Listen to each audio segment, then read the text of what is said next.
ஆயுத எழுத்து நிகழ்ச்சிக்கு உங்களை அன்போடு வரவேற்கின்றோம் நேயர்களே. உத்தரப்பிரதேசம் முழுவதும், ஏன் இந்தியா முழுவதும் இன்று அதிகமாக பேசப்படக்கூடிய பெயர், அதிகமாக கூகுளில் தேடப்படக்கூடிய பெயர், அதிகமாக எல்லாராலும் விமர்சிக்கப்படக்கூடிய பெயர் உத்தரப்பிரதேசத்தின் புதிய முதலமைச்சராக பொறுப்பேற்றிருக்கக்கூடிய திரு யோகி ஆதித்யநாத் என்கிற பெயர்தான் என்று சொன்னால் அது மிகையாக இருக்க முடியாது.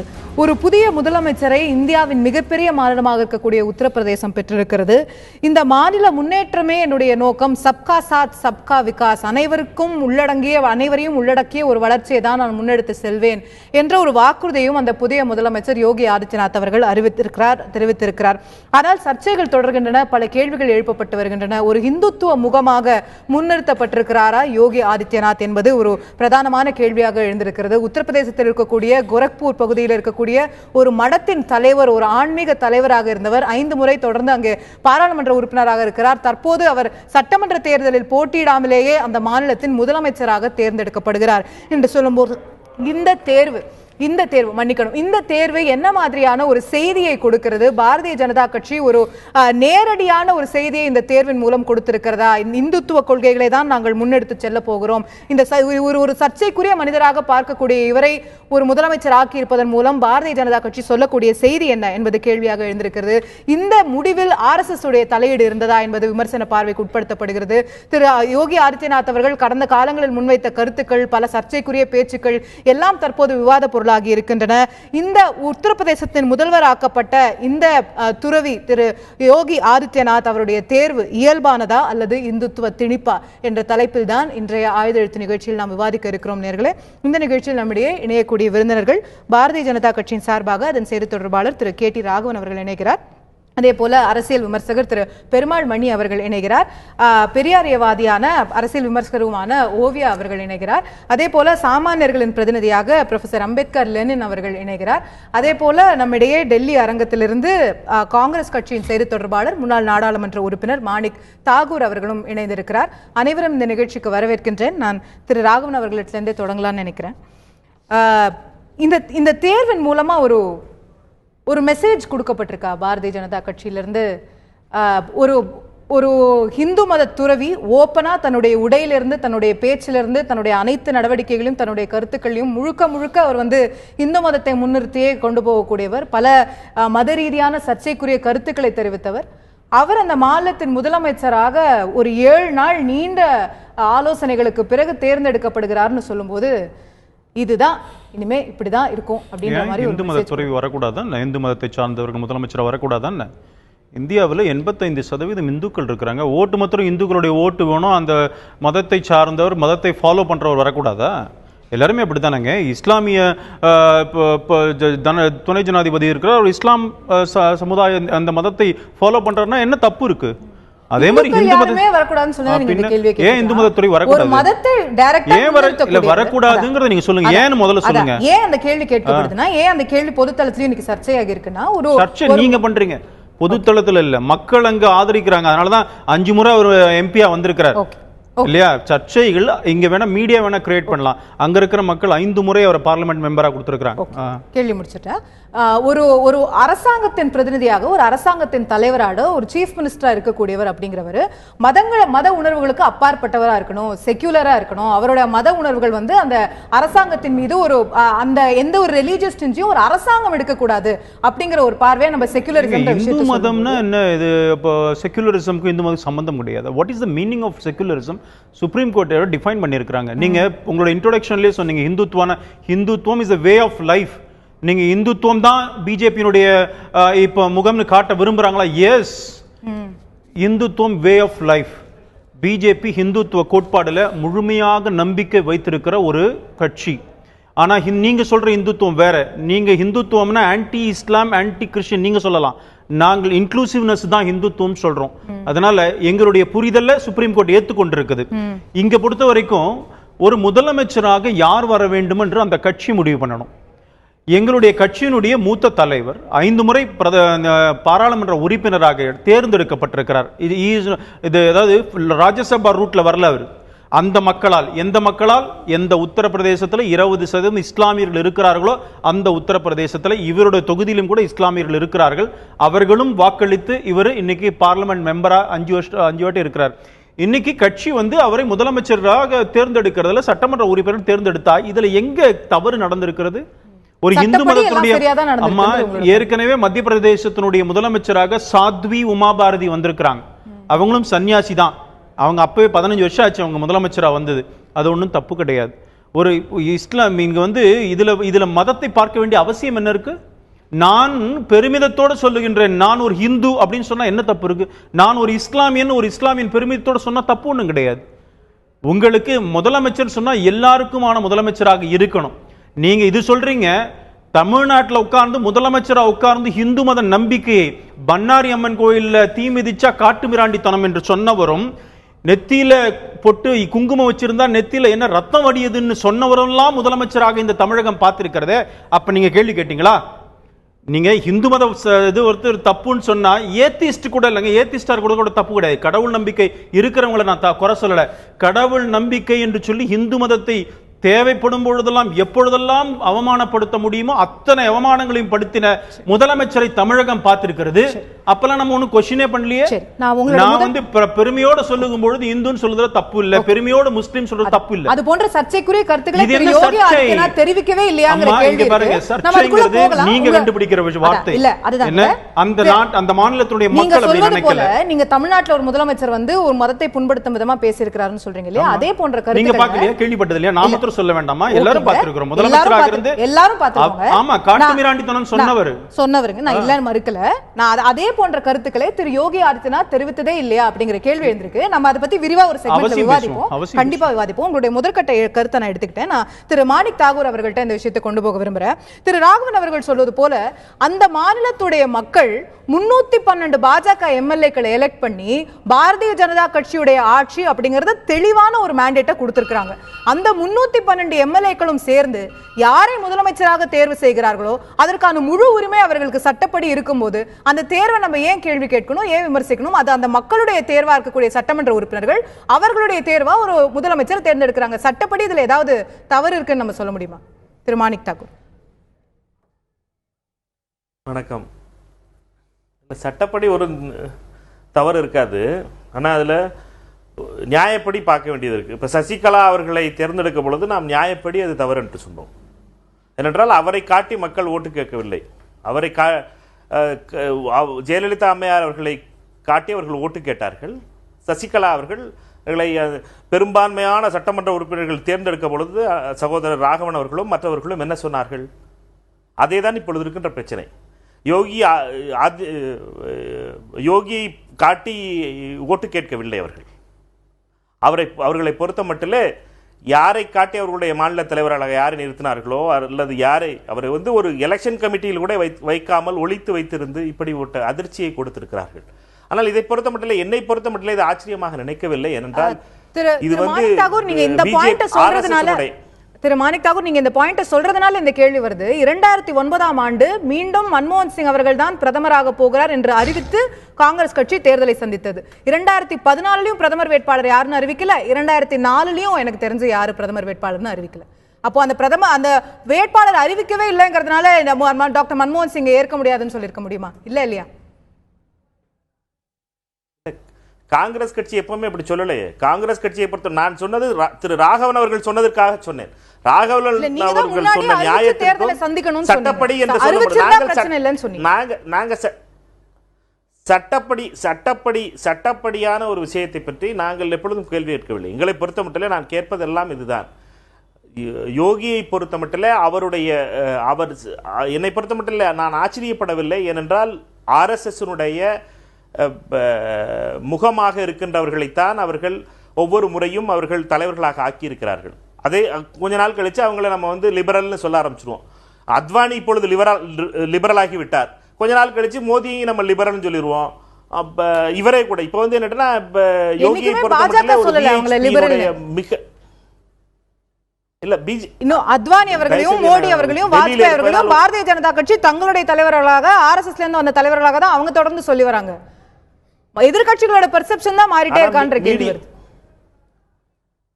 இல்ல நம்மன்னு சொன்னேன். அதாவது மீடியாவையும் மற்ற பொதுல பிஜேபிக்காக பேசக்கூடியவர்களையும் சொன்னேன். அதாவது RSS என்பது மத அடிப்படையிலான இயக்கம் இந்த நாட்டை துண்டாடுவதற்காகவும், இந்த நாடு ஒரு முறை பிரிவினை ஏற்பட்ட பொழுது ஏற்பட்ட அதே பிரச்சனையை மீண்டும் மீண்டும் மீண்டும் அதை வடுவாக 75 ஆண்டுகளாக தொடர்ந்து வைத்துக் கொண்டிருக்கின்ற ஒரு இயக்கம் RSS. மதத்தால் இந்தியாவினுடைய ஒவ்வொரு பகுதியிலும் பிரச்சனையை கொண்டு வருவதும், தான் இந்து என்பதனை பெருமையாக நினைக்க வேண்டும் என்று சொல்வதும், அதே போல மற்ற மதங்களை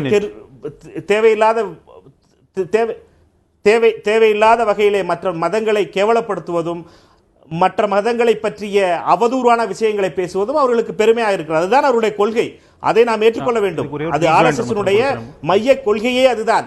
இதிலே இந்திய நாட்டை அவர்கள் இணைக்கும் பொழுதுதான் இதில் வேடிக்கையாக இருக்கிறது. நம்மை பொறுத்த மட்டும் இந்தியா என்பது அனைத்து மதத்தையும் சார்ந்தவர்களுடைய முதற்கட்ட பார்வை நான் புரிஞ்சுக்கிறேன். சட்ட ரீதியா அதுல பிரச்சனை இல்ல, தார்மீக ரீதியா சில பிரச்சனைகள் இருக்குன்றதை நீங்க எழுப்புறீங்க. நம்ம தொடர்ந்து இதை பற்றி விவாதிக்கலாம். குயிக்காவே சொல்றேன். ராஜீவ் காந்தி இந்திரா காந்தி மரணத்திற்கு பிறகு பிரதமராக பொறுப்பேற்றார். பார்லிமெண்டரி போர்டோ எம்பிக்கெல்லாம் சேர்ந்து தேர்ந்தெடுக்கல. யானி ஜெயில் சிங் முடிவு பண்ணார், இவர் பிரைம் மினிஸ்டர் ஆயிட்டார். அங்கே தர்மம் நியாயம் எங்கே இருந்தது? ஓகே. இவங்களுடைய சௌஹான் மகாராஷ்டிரால முதலமைச்சராக வந்தார், இப்படித்தான் வந்தார். ஹரீஷ் ராவத் இப்போ உத்தரகாண்ட்ல சீஃப் மினிஸ்டரா இருந்தாரு. அவர் அப்படித்தான், அவர் சட்டமன்றத்தில் நிக்கல, எம்எல்ஏ வந்துலாம் தேர்ந்தெடுக்கல, அவர் அப்படியே வந்தார். அது மாத்திரம் இல்ல, நாராயணசாமி பாண்டிச்சேரியில அவரும் அப்படியே தான் வந்தார். அவரும் தேர்தலில் அதுக்கப்புறம் தான் சீஃப் மினிஸ்டர் வந்ததுக்கு அப்புறம் வந்தார். தமிழ்நாட்டில் அண்ணாதுரை அவரும் எம்எல்ஏக்கு நின்றுலாம் வரல, அவர் எம்பியா இருந்தார். ஆட்சி வந்தோடனே அவர் முதலமைச்சர் ஆயிட்டார். ராஜாஜி அவரும் அப்படித்தான் வந்தார்.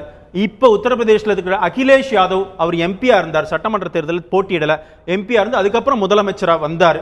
அதனால இந்தியாவில் இது பல இடத்துல நடந்திருக்கு. காங்கிரஸ்ல இன்னும் கூட அதிகமா என்னால சொல்ல முடியும். நான் அரசியல் விமர்சகர் திரு பெருமாள்மணி அவர்கள்ட்ட கேட்க விரும்பக்கூடியது, இந்த ஒரு தேர்வு அப்படிங்கிறதே பல புருவங்களை உயர்த்தினதா இருந்தது. ஒரு சர்ப்ரைஸா பல பேருக்கு வந்தது. ஏன்னா ஃபர்ஸ்ட் ஆஃப் ஆல் அவர் ஒரு எம்எல்ஏவாவே இல்லை. ஸோ நிறைய பேருக்கு அது ஒரு புது தாட்டா அந்த விஷயம் பார்க்கப்பட்டது. உங்களுடைய முதற்கட்ட பார்வை இதுல என்னவாக இருக்கிறது? இது ஒரு பொறுத்திருந்து பார்க்க வேண்டிய விஷயம் நினைக்கிறீங்களா, அல்லது இது ஒரு சர்ச்சைக்குரிய சமாச்சாரமாக தான் பார்க்குறீங்க? இல்லை, இதில் எந்த சர்ச்சையுமே இல்லை. அவர் 5 முறை பாரதிய ஜனதாவினுடைய லோக்சபா எம்பியாக கோரக்பூர்லேருந்து தேர்ந்தெடுக்கப்பட்டிருக்கிறார். அந்த கட்சியினுடைய உறுப்பினர். ஹிந்து யுவசேனாங்கிற ஒரு அவுட்ஃபிட்டை நடத்துகிறாரு. அது மட்டும் இல்லாமல் அந்த கோரக்நாத் மட்டினுடைய தலைவராக இருக்கிறார். இது எல்லாமே நாம் வெவ்வேறு தொழில்களை செய்வதைப் போல, அரசியலில் இருக்கிறவர்கள் இருப்பதைப் போல அவருடைய வெவ்வேறு அங்கங்கள், அவ்வளவுதான். ஆனால் அந்த கட்சி 312 இடங்களை பெருவாரியாக வெற்றி பெறுகிறார்கள். அந்த கட்சிக்கு முழு உரிமை தார்மீக ரீதியாகவும் இருக்கிறது, அரசியல் சாசன ரீதியாகவும் இருக்கிறது. அதனால் அவர்கள் இப்படியாப்பட்ட ஒருவர் இந்த நேரத்தில் இருப்பது சரி என்று நினைக்கிறார்கள். 312 எம்எல்ஏக்கள் இருக்காங்க நீங்க சொன்னது போல. அந்த 312 பேரையும் விடுத்து ஒரு புது தேர்வுன்னு சொல்லும்போது அதுல எக்ஸ்ட்ராவா ஸ்பெஷலா ஏதோ ஒரு ரீசன் இருக்கும்ல அப்படின்ற ஒரு கேள்வி. இல்லை, இது போன்ற தேர்வுகள் பல முறை நடந்திருக்கிறது. இது ஒன்றும் ஜனநாயகத்திற்கு முதல் முறை புதிதோ அல்லது எதுவுமே இல்லை. நான் என்ன பார்க்குறேன்னா, இது போன்ற இப்போ அவங்க வெவ்வேறு மாநிலங்களில் வெவ்வேறு ஆட்களை ஒரு பேட்டர்னில் என்ன பார்த்தீங்கன்னா, ஹரியானாவில் ஜாட்டை போட மாட்டாங்க, நான் ஜாட்டை போட்டாங்க. மகாராஷ்டிராவில் நான் மராத்தாவை போட்டாங்க. ஜார்க்கண்டில் பார்த்தீங்கன்னா நான் ட்ரைபலை சீஃப் மினிஸ்டராக மாற்றினாங்க. ஸோ ஒவ்வொரு இடத்துல அவங்க ஒரு ஸ்ட்ராட்டஜி வச்சு போனாங்க.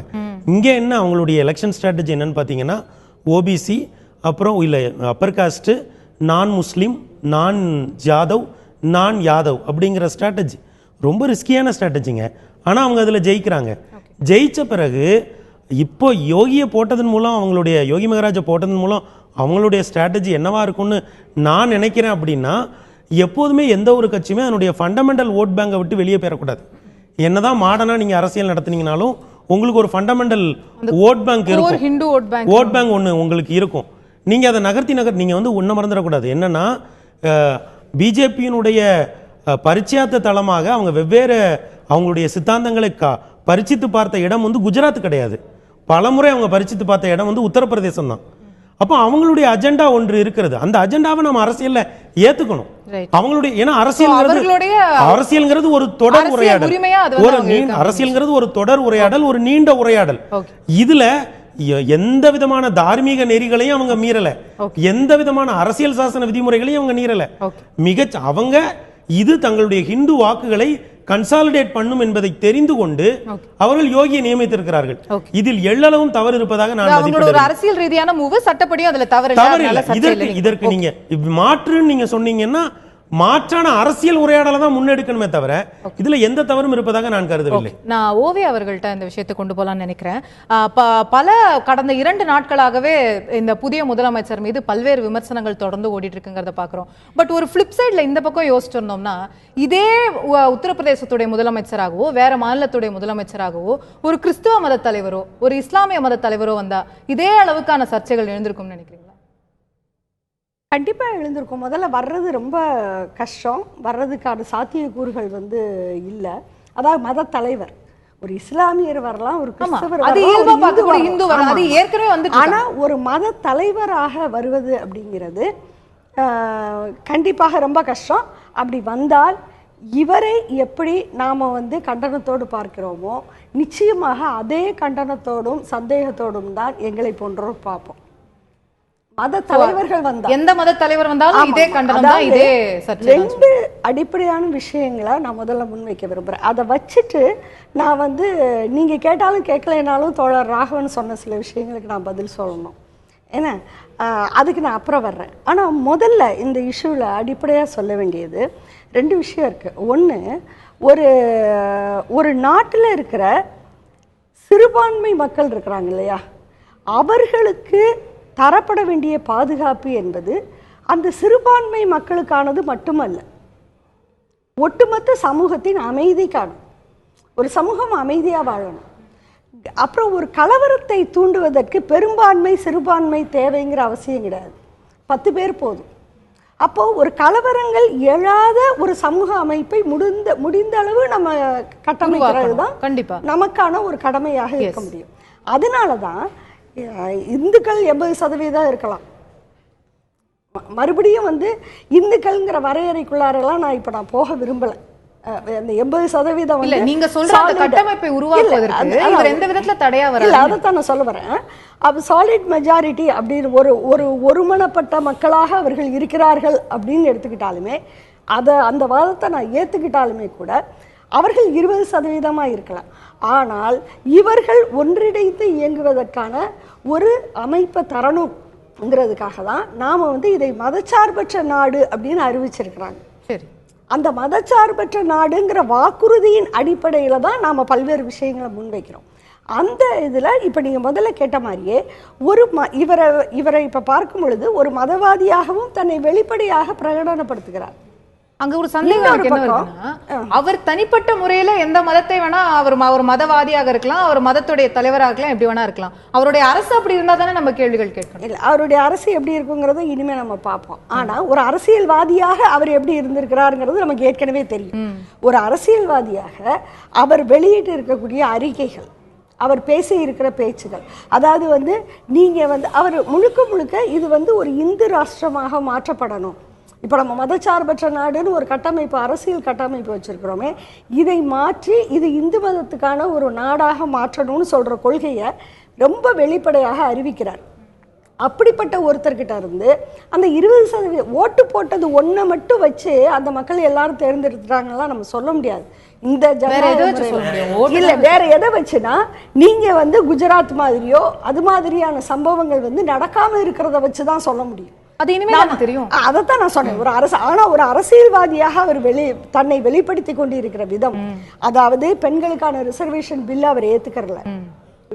சரியா? ஏத்துக்கறல. அவருடைய விக்கிபீடியா இணையதளத்துல அது பிஜேபியோட ஸ்டாண்ட் என்னன்னு பாருங்க. இல்ல, he has voted against the whip on. Yes, பிஜேபியோட ஸ்டாண்ட் for the bill. ஆனா நான் இவரை பத்தி, யோகியை பத்தி மட்டும்தான் நான் பேசுறேன். அவருடைய ஸ்டாண்ட் against the bill. அப்ப பெண்களுக்கான இடஒதுக்கீட்டை ஏத்துக்கிறாதவர். இஸ்லாமியர்களுக்கு எதிராக வெறுப்பு மிகுந்த வாக்கியங்கள் நிறைய சொல்ல முடியும். நீ ஒருத்தனை கொண்டா நான் 100 பேரை கொண்டுவேன். இது சராசரி மனிதனுடைய ஒரு இல்லங்க, ஒருத்தரை கொள்வது கூட சரியில்லை. அது ஒரு அரசியல் தலைவர் சொல்லக்கூடாது. ரோட்ல இருக்கிற பிளாட்ஃபார்ம்ல இருக்கிறவங்க பேசிக்கலாம். நீ என்னைய ஒருத்தனை கொண்டா நான் உன்னை 100 பேரை கொண்டேங்கிறது பிளாட்ஃபார்ம். அவருடைய கடந்த கால ரெக்கார்ட்ஸ் சந்தேகங்களை ஏற்படுத்துது. நீங்க நீங்க அவர் இனிமே எப்படி ஆள போறாருங்கிறத நம்ம எல்லாரும் இனி பார்த்துதான் ஆகணும், பார்க்க போறோம். அது வேற விஷயம். ஆனால் ஒரு அரசியல்வாதியாக அவர் தன்னை அனைத்து மக்களுக்கும் பொதுவான ஒரு அவரோட ட்ராக் ரெக்கார்ட் இதுவரை சாட்டிஸ்ஃபேக்டரியா இல்ல. அவரோட இதுவரை இருக்கக்கூடிய ட்ராக் ரெக்கார்ட் வந்து சந்தேகங்களை நிச்சயமாக ஒரு அச்சத்தை ஏற்படுத்துது. நான் இரண்டாவது பாட்டுக்கு வரணுமே, அவருக்கு நான் பதில் சொல்லணுமே. அவர் உங்களுக்கு பதில் சொல்ல காத்திருக்காரு. அதுக்குள்ள நான் சொல்லிடுறேன். அவர் வந்து நான் வந்து திராவிட இயக்கத்தை ரெப்ரசன்ட் பண்ற காரணத்தினால அவர் என்ன ஒரு குற்றச்சாட்டு வைக்கிறாரு, இங்க வந்து கலைஞர் வந்து மிக இந்து மத எதிர்ப்பான கருத்துக்களை நிறைய பேசினவர். அப்படிப்பட்டவர் முதல்வராக வரலையான்னு கேட்டார். திராவிடர் கழகம் வந்து தேர்தலில் பங்கெடுக்கிறது இல்லைங்கிறத அறிவிச்சிருது இல்லையா? தேர்தல் அரசியலுக்கு வரல. திராவிட முன்னேற்ற கழகம் தொடங்கப்படும் பொழுதே அவர்கள் தேர்தலுக்கான தகவமைப்பாக தங்களுடைய அமைப்பை மாற்றிக்கொள்கிறார்கள். அது வந்து இறைமறுப்பு கொள்கையை அவங்க விட்டுறாங்க. அதுக்கு பிறகு கருத்துக்கள் வருதுன்றது, அதாவது அதுக்கு பிறகு வந்து அவர் அந்த மாதிரியான எதிர்ப்பு பிரச்சாரத்துல எல்லாம் ஈடுபட்டது இல்ல. இவர் சுட்டி காட்டுறது சில நேரங்கள்ல அவர் அந்த கருத்துக்கள் வந்து ஒரு குறிப்பிட்ட மத உணர்வை புண்படுத்தக்கூடியவையா தானே இருக்கு. அத நம்ம பார்க்கலாம். மந்திரியே சொன்னார் அப்படி. அது தெரியும் எனக்கு. அது தெரியும் எனக்கு. அது வந்து அவரை பார்க்க போகும்போது அவருடைய கட்சிக்காரர்கள் முதலமைச்சர் அப்படி சொல்லலாம். சரியா தவறா? காட்டுமிராண்டித்தனம் என்பது எங்களுடைய மத நம்பிக்கையை புண்படுத்துவது சரியா தவறா? இல்ல இந்து மதம் சரியா தவறா? இந்து மதம் சரியா தவறா? எனவே இந்து மதத்தை நாங்கள் விமர்சிப்பதற்கு எங்களுக்கு உரிமை இருக்கிறது. இங்க பாருங்கம்மா, நான் கேக்குறது நீங்க என்னமா இந்து மதத்திலே நிறைய இந்து மதத்தை விமர்சிக்கவே கூடாது. அது எங்கள் மனதை புண்படுத்துகிறதுங்கறத கோயம்புத்தூர்ல ஒருத்தர் உங்கள மாதிரி திராவிட கழகத்தால விமர்சனம் பண்ணி என்னாச்சுன்னு பாத்தீங்கல்ல? உங்களால இந்து மதத்தை மாத்திரம் தான் கேவலப்படுத்த முடியும். உங்களுக்கு தைரியம் இருந்தா மீறி செஞ்சு பாருங்க. நான் சேலஞ்ச் பண்றேன் உங்களுக்கு தைரியம் இருந்தா மீறி செஞ்சு பாருங்க. இஸ்லாமிய மதத்தையும் அவர் விமர்சனம் பண்ணதால அவர் கொலை செய்யப்பட்டிருக்கார். கிட்ட கேட்டிட்டு இருக்கேன். உங்களுக்கு அதனால அவர் கொலை செய்யப்பட்டிருக்கார். அவர் திரும்ப அவர் சொல்றதுக்கு அங்கேயே சாட்சி இருக்கு. அவர் அந்த மதத்தையும் விமர்சனம் பண்ணதுனால தான் அவர் கொலை செய்யப்பட்டிருக்கிறார். அதனால மதவாதிகள்னு வந்தா நாங்க எல்லாரையும் ஒண்ணாதான் நாங்க விமர்சனத்துக்கும் அது புண்படுத்தக்கூடிய விதத்துல இருக்கிறது வித்தியாசம். அதாவது என்னைய சூத்திரச்சின்னு சொல்றது என்னைய புண்படுத்தாதா? அதுவும் தவறு. அதுவும் தவறுன்னு சொல்றப்ப என்னைய சூத்திரச்சின்னு சொல்ற ஒரு மதத்தை நீங்க அந்த மதலாம் சொல்லுங்க பாருங்க. இந்து மதத்தை பத்தி தெரியாம ஏதாவது பேசுறீங்க. இந்து மதத்தை பத்தி தெரியாம நீங்க அப்படி பேசுறது நான் ஏற்றுக்கொள்ளவே மாட்டேன். Strongly condemn this. எந்த இடத்துலயும் அப்படி சொல்லல. வருணங்கள் விவரிக்கப்பட்ட விஷயமே தெரியாம ஏதாவது பேசிட்டு இருந்தா இந்து மதம் இப்படின்னு நீங்களே ஒரு இந்த மாதிரி கொச்சையா பேசலாம் ஏத்துக்க முடியாது. இருங்க, நான் 2 பாயிண்ட்ல வின்னு சொன்ன ரிபூட்டல் கொடுக்கணும்னு நினைக்கிறேங்க. அடையாளங்களோடு இருக்கிறாரு சொன்னா காவி புனிதம், அது வந்து தியாகத்தினுடைய உருவம்னு நமக்கு தேசிய கொடியில இருக்கிற அந்த 3 சின்ன அந்த கலரை பத்தி சொல்லும் பொழுது அது காவி நிறம், அது தியாகத்தை வலியுறுத்துகிறது. அப்படித்தான் நமக்கு சொல்லி கொடுத்திருக்காங்க. அவர் போடுற ட்ரெஸ் தான் இவங்களுக்கு பிரச்சனை. காவி ட்ரெஸ் தான் இவங்களுக்கு பிரச்சனை, வேற ஒன்றும் பிரச்சனை இல்ல. இன்னொன்னு, மத அடையாளங்களோடு இருக்கலாமா என்று சொன்னால் ஒவாசி தலையில தொப்பி வச்சிருக்கிறார், தப்பே கிடையாது. அவருடைய மதம் அவர் ஃபாலோ பண்றார், பெருமிதத்தோட நினைக்கிறார். ஒவாசின்னு சொன்னா நான் ஒரு இஸ்லாமியன் சொல்லி அவர் ஒவாசி சொன்னார், என்ன தப்பு இருக்கு? அதே மாதிரி அவர் அடையாளத்தோடு இருக்கிறார். மதர் தெரீசாவுக்கு ஒரு கிறிஸ்துவ மதத்தை சார்ந்த ஒரு அவங்க வந்து ஒரு இது பண்ணிட்டு இருக்காங்க. மதர் தெரீசா அவங்களுக்கு பாரத ரத்னா கொடுத்தோம். ஏன் கொடுத்தோம்? என்ன கேட்டா மத ரீதியா கொடுத்தீங்கன்னு யாராவது கேட்டாங்க? எல்லாம் அங்கீகாரம். இந்த நாட்டுல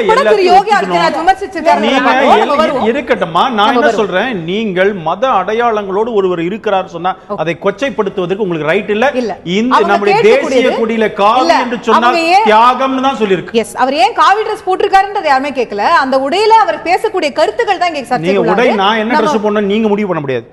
உடை தப்பு இல்லைன்னு சொல்றேன், உடை பிரச்சனை இல்லைன்னு சொல்லியாச்சு. அவர் பேசக்கூடிய கருத்துக்கள் தான் திரும்ப திரும்ப பிரச்சனை ஆயிட்டு இருக்கு. நம்ம வருவோம். நான் திரும்ப உங்ககிட்ட வரேன். நான் சாமானியர்களின் பார்வையோடு இணையக்கூடிய திரு அமிர்தலன் அவர்கள்ட்ட கேட்க விரும்பக்கூடியது, ஒரு காமன் மேனா நீங்க எப்படி இந்த ஒரு புதிய முதலமைச்சர் உத்தரப்பிரதேச கிடைச்சிருக்காரு, நாடு பூரா அவரை பத்தி பேசிட்டு இருக்கு, உங்களுடைய பார்வை என்ன? முதல்ல என்னுடைய வணக்கம். இந்த முயற்சி என்பது எப்பொழுதாவது தன்னுடைய அதிகார பசியை தீர்த்து கொள்ள வேண்டும் என்று பாரதிய ஜனதா போன்ற இந்துத்துவ சக்திகள் எப்போதும் முயற்சித்து வந்திருக்கின்றன. 11 நாள் பிரதமராக இருந்ததிலிருந்து தொடங்கி எல்லா காலகட்டத்திலும் ஒரு அதிகார பசியோடு இருந்திருக்கிறாங்க. இப்போ இன்றைக்கு வந்து உத்தரப்பிரதேசத்தினுடைய முதலமைச்சராக தேர்ந்தெடுக்கப்பட்டிருக்கிற மதிப்பிற்குரிய யோகி அவர்களுக்கும் மற்றவங்களுக்கும் ஒன்றும் பெரிய வித்தியாசமெல்லாம் இல்லை. ஏன்னா அவர்களுக்கு ஊட்டப்பட்டிருக்கிற உணர்வை அவர்கள் வெளிப்படுத்துகிறார்கள், அவ்வளவுதான். அவர் ஒருத்தர் மாத்திரம் அவர் வந்து அதிகமாக பேசிட்டதுனால அவர் ஒருத்தர் தான் குற்றவாளி அப்படின்னு நம்ம சொல்லிட முடியாது. ஏன்னா பொதுவாகவே இந்துத்துவவாதிகள் இதுபோல வெறித்தனமான உணர்வினை தங்களுடைய ஷாகா பயிற்சிகளில் அவர்களுக்கு ஊட்டி தான் வளர்க்கிறார்கள். அதனுடைய வெளிப்பாடு தான் அவர் பேசிய வக்கரமான பேச்சுகள் என்பதை நாம் அவருடைய கடந்த கால நிகழ்வுகளிலிருந்து பார்க்கலாம். இன்றைக்கி வந்து ஒரு 312 பேரை வந்து தேர்ந்தெடுத்திருக்கிற அவங்க வந்து கேண்டிடேட்டை பார்த்து தான் நிறுத்துகிறாங்க. அவங்களுக்கான தகுதி தராதரங்களெல்லாம் பார்த்து தான் நிறுத்துகிறாங்க. ஆனால் அந்த 312 பேரை விட மிக தீவிரமாக இந்துத்துவத்தை எதிர்த்து எடுத்துட்டு போகக்கூடியவங்க யார் என்று தேர்வு செய்கிற போது இந்த மதிப்பிற்குரிய முதல்வர் அவர்களை வந்து அவங்க தேர்ந்தெடுத்திருக்காங்க. இது முழுக்க முழுக்க ஒரு இந்துத்துவ திணிப்பு முயற்சி தான் என்பதில் எந்த விதமான மாற்று கருத்தும் இல்லை. நம்ம அவரோட அரசு எப்படி செயல்படுதுன்றதை பார்த்துட்டு நம்ம சொல்லக்கூடாது. இல்லை, நீங்க இந்துத்துவ அரசு எல்லாமே எப்படி செயல்படுகிறது என்பதற்கு ஏற்கனவே அவர்கள் அதிகாரத்தில் இருந்த போது இதே உத்தரப்பிரதேசத்தில் என்ன செய்திருக்கிறார்கள் என்பதை நம்ம பார்க்கணும். இப்போ நீங்க வந்து 1992 திரு கல்யாண் சிங் அவர்கள் முதல்வராக இருந்தபோது தான் பாபர் மசூதி இடிக்கப்பட்டது. அப்போதான் அவங்க வந்து 7ஆம் வகுப்பு பாடத்திட்டத்தில் என்ன மாதிரியான பாடத்திட்டத்தை வச்சாங்க அப்படின்னா, நேர்மாறல் எதிர்மாறல் கணக்கு அப்படின்னு வச்சுட்டு இத்தனை 1000 சதுரடி கொண்ட மசூதியை இத்தனை பேர் சேர்ந்து இத்தனை நாளில் இடித்தால் இத்தனை 1000 சதுரடி கொண்ட மசூதியை எத்தனை பேர் இடிப்பாங்க என்கிற பாடத்திட்டத்தை கொண்டு வந்தவர்கள் இந்துத்துவ அரசு. உத்தரப்பிரதேசத்தில் மாத்திரம் இல்ல, அவர்கள் ஆளுகிற எல்லா மாநிலங்களிலும் இந்துத்துவ கருத்துக்களை பாடத்திட்டத்தில் போய் மசூதி இடிக்கிறத பத்தி பேசிட்டு இருப்பாங்க. ப்ரூவ் பண்ண சொல்லுங்க. ப்ரூவ் பண்ண சொல்லுங்க. சும்மா 92 காலகட்டங்களில் அன்றைக்கு நடந்த கல்யாண் சிங் அரசு இருந்தபோது கல்வி அன்றைக்கு இருந்த 7வது 9வது பாட வகுப்புல இதுபோல பாடம் இடம்பெற்றிருந்தது என்பது பாடமாக வைத்திருந்தார்கள். இதெல்லாம் பழசு. நடக்கவே இல்ல, ஆதாரம் இல்லன்னு அவர் சொல்றாரு. அவர்தான் தேடி பார்க்கணும். 7வது பாடமா 9வது பாடமா ஆட்சி பொறுப்பில் இருந்தபோது உத்தரப்பிரதேசத்தில் மதவாத கருத்துக்களை திணிக்கக்கூடிய நீங்க ஒரு குற்றச்சாட்டை வைக்கிறீங்க. நான் நீங்க ஒரு குற்றச்சாட்டை வைக்கிறீங்கன்னா அது ஆதாரத்தை நீங்க சப்ஸ்டான்ஷியேட் பண்ண சொல்லுங்க. நீங்க 92 பேசக்கூடாது இல்லையா? நீங்க சொல்றதுக்கு அவர் எப்படி ஆதாரம் கொடுக்கணும்? நீங்க சொல்றீங்க சொல்லுங்க, வெரிஃபை பண்ணுங்க. தவறுண்டால் மீது வழக்கு போடுங்க. தவறுண்டால் மீது வழக்கு போடுங்க. நீங்க ஒரு பொது வழியில பேசுறீங்க. ஆதாரம் இல்லாம பேசலாமா? இல்ல, ஆதாரம் இல்லாம நான் சொல்லல. நீங்க 92 காலகட்டங்களில அன்றைக்கு கல்யாண் சிங் அமைச்சரவையில இருந்தபோது என்ன நடந்தது என்பதை நீங்கள் பரிசோதித்து பாருங்கள். நான் வந்து தப்பா சொல்லியிருந்தா நீங்க என் மீது என்ன வேணா சட்டப்பூர்வமான நடவடிக்கை எடுத்தால் நான் அதுக்கு தயாரா இருக்கேன். ஒண்ணு. ரெண்டாவது, இவர்கள் ஆட்சி பொறுப்பிற்கு வருகிற பொழுதெல்லாம் சரஸ்வதி வந்தனா பாடணும் என்று கட்டாயப்படுத்தியவர்கள். அதனால இன்னைக்கு இவர் வந்த பிறகுதான் தீவிரமான இந்துத்துவ அரசு பள்ளியில நடந்ததா? அரசு பள்ளியில நடந்ததா? கண்டிப்பா. இங்க பாருங்க, கண்டிப்பா தமிழ்நாட்டுல எல்லா பள்ளிக்கூட பாடப்புத்தகத்துல இயேசு காவியம் படிச்சிருக்கேன். நான் படிச்சிருக்கேன். இயேசு காவியம் நான் படிச்சிருக்கேன். நான் क्वेश्चन பண்ணனா நான் இந்துத்துவ கருத்தியலை அர்த்தமெல்லாம் பேசாதீங்க. இங்க பாருங்க, எல்லா மதத்தினுடைய இதெல்லாம் சான்ஸ் படிக்கிறாங்க. என்ன தப்பு இருக்கு? இயேசு காவியத்தை என்ன படிக்க வச்சிருக்கீங்க? நான் கேட்டேன். பொறுத்தளவுல ஓகே, தப்பு இல்லன்னு நான் சொல்றேன். இவர்கள் தேர்வு செய்திருக்கிற நபர் என்பவர் முழுக்க முழுக்க இந்துத்துவத்தை தீவிரமாக நடைமுறைப்படுத்த வேண்டும் என்கிற வேலை திட்டத்தோடு கொண்டு வரப்பட்டிருக்கிறார். இந்துத்துவம் என்பது ஒரு வாழ்வியல் நெறி அல்ல. இந்துத்துவம் என்பது ஒரு வாழ்வியல் நெறி அல்ல. அது முழுக்க முழுக்க அடிப்படைவாதம். அந்த அடிப்படைவாதத்தை சுப்ரீம் கோர்ட் வேற மாதிரி சொல்லிருக்கு. தெரியல, சுப்ரீம் கோர்ட் வந்து இந்துத்துவம்ங்கிறது ஒரு வாழ்க்கை நெறிமுறை. இவர்கள் சொல்லுகிற இந்துத்துவம் சுப்ரீம் கோர்ட் சொல்லிருக்கு. இல்ல இல்ல, இந்துத்துவம் என்பது இவர்கள் சொல்லுகிற இந்துத்துவம் என்பது அடிப்படைவாதம். இவர்கள் சொல்லுகிற இந்துத்துவ வாதம் என்பது அகண்ட பாரத கனவு. அந்த அகண்ட பாரத கனவோடு தான் இவர்கள் காந்தியை கொலை செய்தார்கள். இதுதான் பேசக்கூடாது. நீங்க வான் இன்றைக்கு இப்படி பேசக்கூடாது. இப்படி பேசக்கூடாது. இல்ல, நீங்க சப்ஜெக்ட்டே தெரியாம ஒரு ஆளை உட்கார வச்சிட்டு எங்க கூட பேச சொல்றீங்க? என்னங்க அர்த்தம்? சட்டபூர்வமான விஷயங்களை சொல்லணும் இல்லையா? காந்தியை யார் கொன்னா? காந்தியை ஆர்எஸ்எஸ் இயக்கத்தை சார்ந்த இந்த மாதிரி சப்ஜெக்ட் இல்ல லீகல் ரெக்கார்ட் நல்லா இருக்காது. இதுல என்ன என்ன காட்டுங்க. விநாயகர் கோட்சே ஆர்எஸ்எஸ் இயக்கத்தை சார்ந்தவரா? விநாயகர் கோட்சே கொல்லலையா? ஏங்க காட்டுங்கமா. ப்ரூவ காட்டுங்கமா. கோட்சே கொல்லல. இல்ல, கோட்சே தான் கொன்னாரு. கபூர் கமிட்டி மகாசபான்ற அமைப்பை சேர்ந்தவர். அவர் ஆர்எஸ்எஸ்ல அப்ப உறுப்பினரா இல்லங்கிறது தான் சொல்லப்படுது. அப்ப மகாசபா தானங்க முதல்ல தோற்றுவிக்கப்பட்டது. சரி விடுங்கமா, அர்த்தம் இல்லாம பாருங்க. நான் வந்து தேவையில்லை நான் கோர்ட் ரெக்கார்ட் பத்தி மட்டும் தான் இன்னொரு எதிர்வாதங்கள் பேசும்போது விஷயம் தெரியாத ஆளு நீங்க நீங்க கொச்சைப்படுத்துறத நான் முதல்ல இப்போ இப்போ சொல்ற வேண்டுமென்றே தவறான தகவல் சொல்றீங்க நீங்க. உங்களால நிரூபிக்கவே முடியாத தகவல், முடியாத தகவல் பேசாதீங்க. உங்களால நிரூபிக்க பிஜேபி ஆட்சிக்கு வந்தபோது ரூப் கன்வர் என்கிற பெண்மணியை உயிரோடு எரித்து கொலை செய்தது யார்? இதெல்லாம் தேவையில்லாம் பேசுறீங்க. ரூப் கன்வர் என்பவரை உயிரோடு எரித்து கொலை செய்துவிட்டு பிறகு சதிவாதா பேசுறார். அப்போ கடந்த காலங்களில் பிஜேபி எப்பொழுதெல்லாம் மாநில ஆட்சி அதிகாரங்களை கைப்பற்றி இருக்கிறார்களோ அப்பெல்லாம் இந்துத்துவ அதிகாரத்தை, இந்துத்துவ வேலை திட்டத்தை நிறைவேற்றுகிறவர்களை தான் அவங்க செய்திருக்கிறாங்க. திரு லெனின், உங்களோட கருத்தை நான் புரிஞ்சுக்கிட்டேன். உங்களோட எக்ஸாம்பிள்ஸ் அவர் டிஸ்பியூட் பண்றாரு. அதற்கான ஆதாரங்கள் இருந்தா நீங்க கொடுங்க. ஆதாரங்கள் இருந்தா நீங்க இல்ல, நீங்க கடந்த காலத்தை திருப்பி பாருங்க. நீங்க கடந்த காலம் தெரியாம வந்து விவாதத்துல எப்படி பேச முடியும்? ஒரு நிமிஷம், ஒரு டிபேட் ஷோல ஒரு 50 வருஷங்களா நடந்த விஷயங்களை சொல்லும்போது எல்லாத்துக்கும் இவரே இப்ப நாதராம் கோட்சேயோட கேஸ் கட்டை இங்க தூக்கிட்டு வர முடியும். நீங்க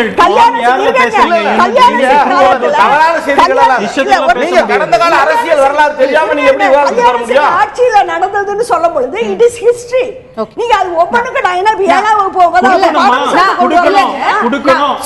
சாதாரண அலிகேஷன் நீங்க சொல்றது சாதாரண அலிகேஷன் அதுல ஃபுல்லா சப்ஸ்டான்ஷியேட் பண்ணுங்க. நீங்க ஒண்ணுல 92 காலகட்டத்துல செய்தித்தாளை நம்ம ராகவன் படிச்சாலுமே போதும். என்ன பேச விடணும்னு நான் தயவு கூர்ந்து கேட்டுக்கிறேன். ஒரு விஷயம் ஒரு கோர்ட்ல ஒரு விவாதத்துல சொல்லப்படும் போது அதற்கான எதிர்கருத்து வரும்போது ஆப்வியஸா ஆதாரங்களின் அடிப்படையில் தான் நம்ம அடுத்த கட்டத்துக்கு போகணும். அதற்கான டிஸ்பியூட்ல வரும்போது நீங்க என்ன பண்ணணும்னா சந்தேகத்துக்கு இடமா நான் தவறா சொல்லி இருந்தா நீங்க 92 காலகட்டத்துல இருந்த குறைந்தபட்சம் பத்திரிகை செய்திகளால் படிக்கலாம். நான் காங்கிரஸ் கட்சியை சேர்ந்த திரு மாணிக் தாகூர் அவர்கள்ட்ட கேட்க விரும்பக்கூடிய விஷயம், திரு ஆதித்யநாத் மேல பல விமர்சனங்கள் வைக்கப்படுது, தொடர்ந்து இந்த விவாதத்திலையும் கூட வைக்கப்பட்டது. ஆனா அவர் பதவியேற்ற முதல் நாள்லயே அவர் வந்து சப்கா சாத் சப்கா விகாஸ் அப்படிங்கிற விஷயத்த சொல்றாரு. அனைவரும் உள்ளடக்கிய வளர்ச்சி அப்படின்னு சொல்றாரு. அனைத்து அமைச்சர்களும் அவர்களுடைய சொத்து விவரங்களை உடனடியாக என்னிடம் கொடுக்க வேண்டும். ஒரு ஸ்ட்ராங்கான ஆன்டி கரப்ஷன் மாதிரியான ஒரு ஸ்டாண்ட் அவர் எடுக்கிறாரா அப்படிங்கிற ஒரு பார்வை பார்க்கப்படுகிறது. அதே போல எல்லா அரசு அமைச்சர்களுடைய கார்ல எல்லாம் வந்து நாங்க சிகப்பு கலர் லைட் பொருத்த மாட்டோம், அந்த சைரன் பொருத்த மாட்டோம், ஒரு விஐபி கலாச்சாரத்துக்கு முற்றுப்புள்ளி வைக்க போறோம் அப்படிங்கிற பல விஷயங்களை சொல்றாரு. இதெல்லாம் ஒரு பாசிட்டிவான ட்ரெண்ட்ஸா தெரியலையா? ஒரு நீங்க மத ரீதியான சில விமர்சனங்கள் ஒரு பக்கம் வச்சாலும் நிர்வாக ரீதியான விஷயங்களை பார்க்கும்போது அவருடைய துவக்கம் வந்து ஒரு சரியான துவக்கமா அவர் ஆரம்பிச்சிருக்கிறதா உங்களுக்கு தெரியலையா? இல்ல, இதுல ரெண்டு விஷயங்கள் இருக்கு. இதுல என்னட்ட முதல்ல சாமானியனுடைய பேச்சை பொறுமையா சகோதரர் ராகவன் கேட்டிருக்கலாம். ஆனா அவர் சாமானியனோட பேச்சை கேட்க விடல. ரெண்டாவது என்னட்டுனா இந்த விஷயத்தை பொறுத்த வரைக்கும் ரொம்ப முக்கியமான விஷயம் என்னட்டுனா அவர் தொடர்ந்து அவருடைய மைண்ட் செட், அவரோட யோகியோட மைண்ட் செட் தான் பிரச்சனையான விஷயம். அவரை பொறுத்த மட்டிலே மத ரீதியான அவர் என்ன வேணாலும் வசனம் பேசலாம், சப்கா சாத், எல்லாரும் ஒன்று, அனைவரும் ஒன்றுபட்டவர்கள் அப்படிலாம் பேசலாம். பட் என்னட்டுனா அவருடைய உள் மனது என்பது மிக மிக வெறுப்பான ஒரு உணர்வை கொண்டது. அதை திருப்பி அவர் நிரூபிச்சிருக்காரு. தேர்தல் டயத்தில் கூட நிரூபிச்சிருக்காரு. கடந்த 15 வருஷம் 20 வருஷமா அவர் எம்பியா இருக்கும் போது அதை நிரூபிச்சிருக்காரு. இல்ல, நீங்க சொல்றத நான் புரிஞ்சுக்கிறேன். நீங்க சொல்றத நான் புரிஞ்சுக்கிறேன். அந்த ரீதியான விமர்சனங்களை முதலமைச்சராக இல்ல திரு மாணிக் தாகூர் குறுக்கிடத்துக்கு மன்னிக்கணும். நீங்க சொல்றது போன்ற மத ரீதியான விமர்சனங்களை தான் நீங்களும் முதல் செக்மெண்ட்ல பதிவு பண்ணீங்க, ஓவியா அவர்கள் பதிவு பண்ணாங்க, எல்லாருமே அந்த விமர்சனங்களை பதிவு பண்ணீங்க. நான் கேட்கறது அது ஒரு புறம் இருக்கட்டும், அது மட்டுமே கவர்னன்ஸ் இல்ல இல்லையா? சோ அவங்க வந்து ஒரு கிளீன் கவர்னன்ஸை நோக்கி அவர் முன்னெடுக்கிறாரா? இன்னைக்கு விஐபி கலாச்சாரத்தெல்லாம் ஒழிக்கிறாரா? பல விஷயங்களை விமர்சிக்க கூடிய நாம வரவேற்க வேண்டிய விஷயங்களும் இருக்குன்னு இன்னொரு பக்கம் பார்க்கலாமான்னு கேட்கிறேன். இல்ல, அதுதான் வர்றேன். நீங்க அதை வரவிடாம ஆக்கிட்டீங்க நடுவில். என்னன்னா யோகியை பொறுத்த மட்டும் நான் சந்தித்திருக்கேன். நாடாளுமன்றத்தில் இருக்கும் பொழுது யோகியை பொறுத்த மட்டும் அவர் எப்படிப்பட்ட நபர் என்பதெல்லாம் தெரியும். அதாவது என்னன்னா அவரை பொறுத்த மட்டும் சாமானியனாக இருப்பவர். அவர் ஒரு பெரிய மாடாதிபதி 5 கோரக்பூரில் ஒரு மற்றனுடைய தலைவராக இருக்கலாம். ஆனால் என்னை பொறுத்த மட்டிலே அவர் இன்று அவர் என்ன முடிவெடுத்தார் என்பதை விட அவர் எந்த பாதையிலே செல்ல இருக்கிறார் என்பதுதான் மிகவும் ஆபத்தானது. நம்மை பொறுத்த மட்டிலே ரெட் லைட் போட வேண்டியதில்லை, சொத்து விவரம் அது பண்ணணும் அப்படிங்கிறதெல்லாம் என்னன்னா இதெல்லாம் வரவேற்கக்கூடியது. எல்லாம் ஏன்னா இது வந்து எல்லா முதலமைச்சர்களும் பண்ணி கொண்டு இருக்கிறார்கள். கேப்டன் அமிர்தர் சிங் நேற்று பண்ணியிருக்காரு. அதை பத்தி நம்ம பேசலாம். கேப்டன் அமரிந்தர் சிங்கோட மூவ் வந்து இதே போல தந்தி டிவில பேசல. கேப்டன் அமரிந்தர் சிங் இல்ல, நீங்க பேசி முடிச்ச உடனே நான் அப்படியே திரும்பி ராகவன் சட்டாரை தான் கேட்டிருந்திருப்பேன். கேப்டன் அமரிந்தர் சிங்கும் பண்ணாருன்னு நீங்களே முன்னாடி கேட்டுட்டீங்க. இன்னொரு கேள்வி, கேப்டன் அமரிந்தர் சிங் அதை செஞ்சப்போ அது ஒரு பெரிய நல்ல விஷயமா பார்க்கப்பட்டது, பெரிய வரவேற்பை பெற்றது. அதே விஷயத்தை யோகி ஆதித்யநாத் செய்யும் போது நாம ஏன் வேற ஒரு விமர்சன பார்வையோட பார்க்கணும்? அதை வரவேற்கும் போது இதையும் வரவேற்கலாமே. இல்லை, ரொம்ப நல்ல பார்வை நீங்களோட பார்வையான பிரச்சனை என்னன்னா அவருடைய முகம், அவருடைய உண்மையான முகம் பார்த்து தான் பயப்படுகிறோம். நம்முடைய பயமே என்பது ஒரு மத வெறியராக இருப்பவரை பற்றிய பயம்தான். அவர் என்ன நல்லது செய்கிறாரு என்னங்கிறதெல்லாம் அடுத்த விஷயம். நம்மை பொறுத்த மட்டிலே காவி என்பது மிகவும் புனிதமான ஒரு கலராக இருந்த பொழுதும் அதை இப்படி மத வெறியர்கள் உபயோகப்படுத்துவதுதான் ஆபத்தானதாக இருக்கிறது, பயமாக இருக்கிறது. இதுதான் இந்தியாவினுடைய ஒற்றுமையையும் இந்தியாவினுடைய ஒருமைப்பாட்டுக்கும் குண்டு வைக்கப் போகிறது. அதுதான் பயமான விஷயமாக இருக்கிறது. ஓகே, திரு மாணிக் தாகூர், உங்க பார்வை நான் புரிஞ்சுக்கிறேன். நான் திரும்ப கவர்னன்ஸ் ரீதியான விஷயங்களை எடுக்கலாம்னு பார்த்தேன், திரும்ப மத ரீதியான விஷயங்களுக்குள்ளே போயிட்டு இருக்கு. நான் திரு பெருமாள் மணி அவர்கள்ட்ட கேட்க விரும்பக்கூடிய விஷயம், திரு யோகி ஆதித்யநாத் அவர்கள் மீதான உண்மையான மதிப்பீடு அவருடைய அடுத்த கட்ட அட்மினிஸ்ட்ரேஷனை பொறுத்து இருக்கும் நினைக்கிறீங்களா, இல்ல அவருடைய கடந்த கால செயல்பாடுகளை பொறுத்தே தான் அது தொடர்ந்து போய்கிட்டு இருக்கும் அப்படின்னு? இல்லை, நம்ம எல்லாருமே தப்பு பண்ற இடம் இதுதான். எப்படின்னா, அந்த சிவப்பு விளக்கு லைட்டை எடுக்கிறது, இதுக்கு அமரிந்தர் சிங்கை பாராட்டுறது, இல்லை யோகியை பாராட்டுறது எல்லாம் இருக்குல்ல, இதெல்லாம் ரொம்ப சிம்பாலிக்கான விஷயம். இதெல்லாம் ஒரு என்ஜிஓ கைண்ட் ஆஃப் பாலிடிக்ஸ். ஆனால் ரியலாக யூபியில் என்ன நடந்திருக்குன்னு நாம் பார்க்கணும். காங்கிரஸோட ஓட் பேங்காக 50-60 வருஷமாக இஸ்லாமியர்கள் இருந்திருக்காங்க. காங்கிரஸினுடைய ஓட் பேங்காக 50-60 வருஷமாக ஒடுக்கப்பட்டவர் இருந்திருக்காங்க. ஆனால் நீங்கள் அவங்களுக்கு என்ன பண்ணீங்க? ரேபர் அலி இன்னைக்கு எப்படி இருக்குது? ஏன் அவாதில் 9-10க்கு 8 சீட்டை பிஜேபி பிடிக்கிறாங்க? 22% முஸ்லீமில் ஒருத்தரை கூட கேண்டிடேட்டாக போடாமல் அவன் எடுக்கிறான். நான் ஜாதவ்னு ஒட்டுமொத்தமாக ஒரு ஜாதவுக்கு கூட நான் சீட்டு கொடுக்க மாட்டாங்கன்னு அவங்க சொல்கிறாங்க. ஆனால் நம்ம என்ன பண்ணுறோம்? இந்த ஒட்டுமொத்த உரையாடலும் முடிஞ்ச பிறகு இதில் நம்ம ஒன்று ஒத்துக்கணும். இந்திய அரசியலை அமித்ஷா ஐயாவும் மோடி ஐயாவும் அடுத்த கட்டத்துக்கு நகர்த்திட்டாங்க. நாம அந்த உரையாடலுக்குள்ள போயிடணும். நீங்க இன்னமும் வளர்ச்சி இல்ல, அவங்க ஒட்டுமொத்தமா அவங்க நான் என்ன கேட்கிறேன், இந்த 2.5 வருஷத்துல மோடி அரசு மேற்கொண்ட இந்துத்துவ நடவடிக்கை என்னன்னு யாராலையும் சொல்ல முடியுமா? சொல்ல முடியாது. அவங்க அங்க ஒரு சீஃப் மினிஸ்டர் கேண்டிடேட்டே டிக்ளேர் பண்ணல. 19 கோடி பேர் வாக்களிக்கிற ஒரு இடத்துல அவன் சீஃப் மினிஸ்டரே டிக்ளேர் பண்ணாம 312 சீட் எடுக்கிறாங்க. இருங்க முடிச்சிடும். இருங்க முடிச்சறேன். இல்ல முடிச்சறேன். இந்த 2 ஆண்டு காலத்துல இல்ல முடிச்சறேன். இல்ல படுகொலை செய்யப்பட்டிருக்கிறா. இல்ல இந்த பிரச்சனையே இல்ல, இந்த பிரச்சனையே இதுதான். கலவரம் யாரால் எந்த காலத்துல உருவானது?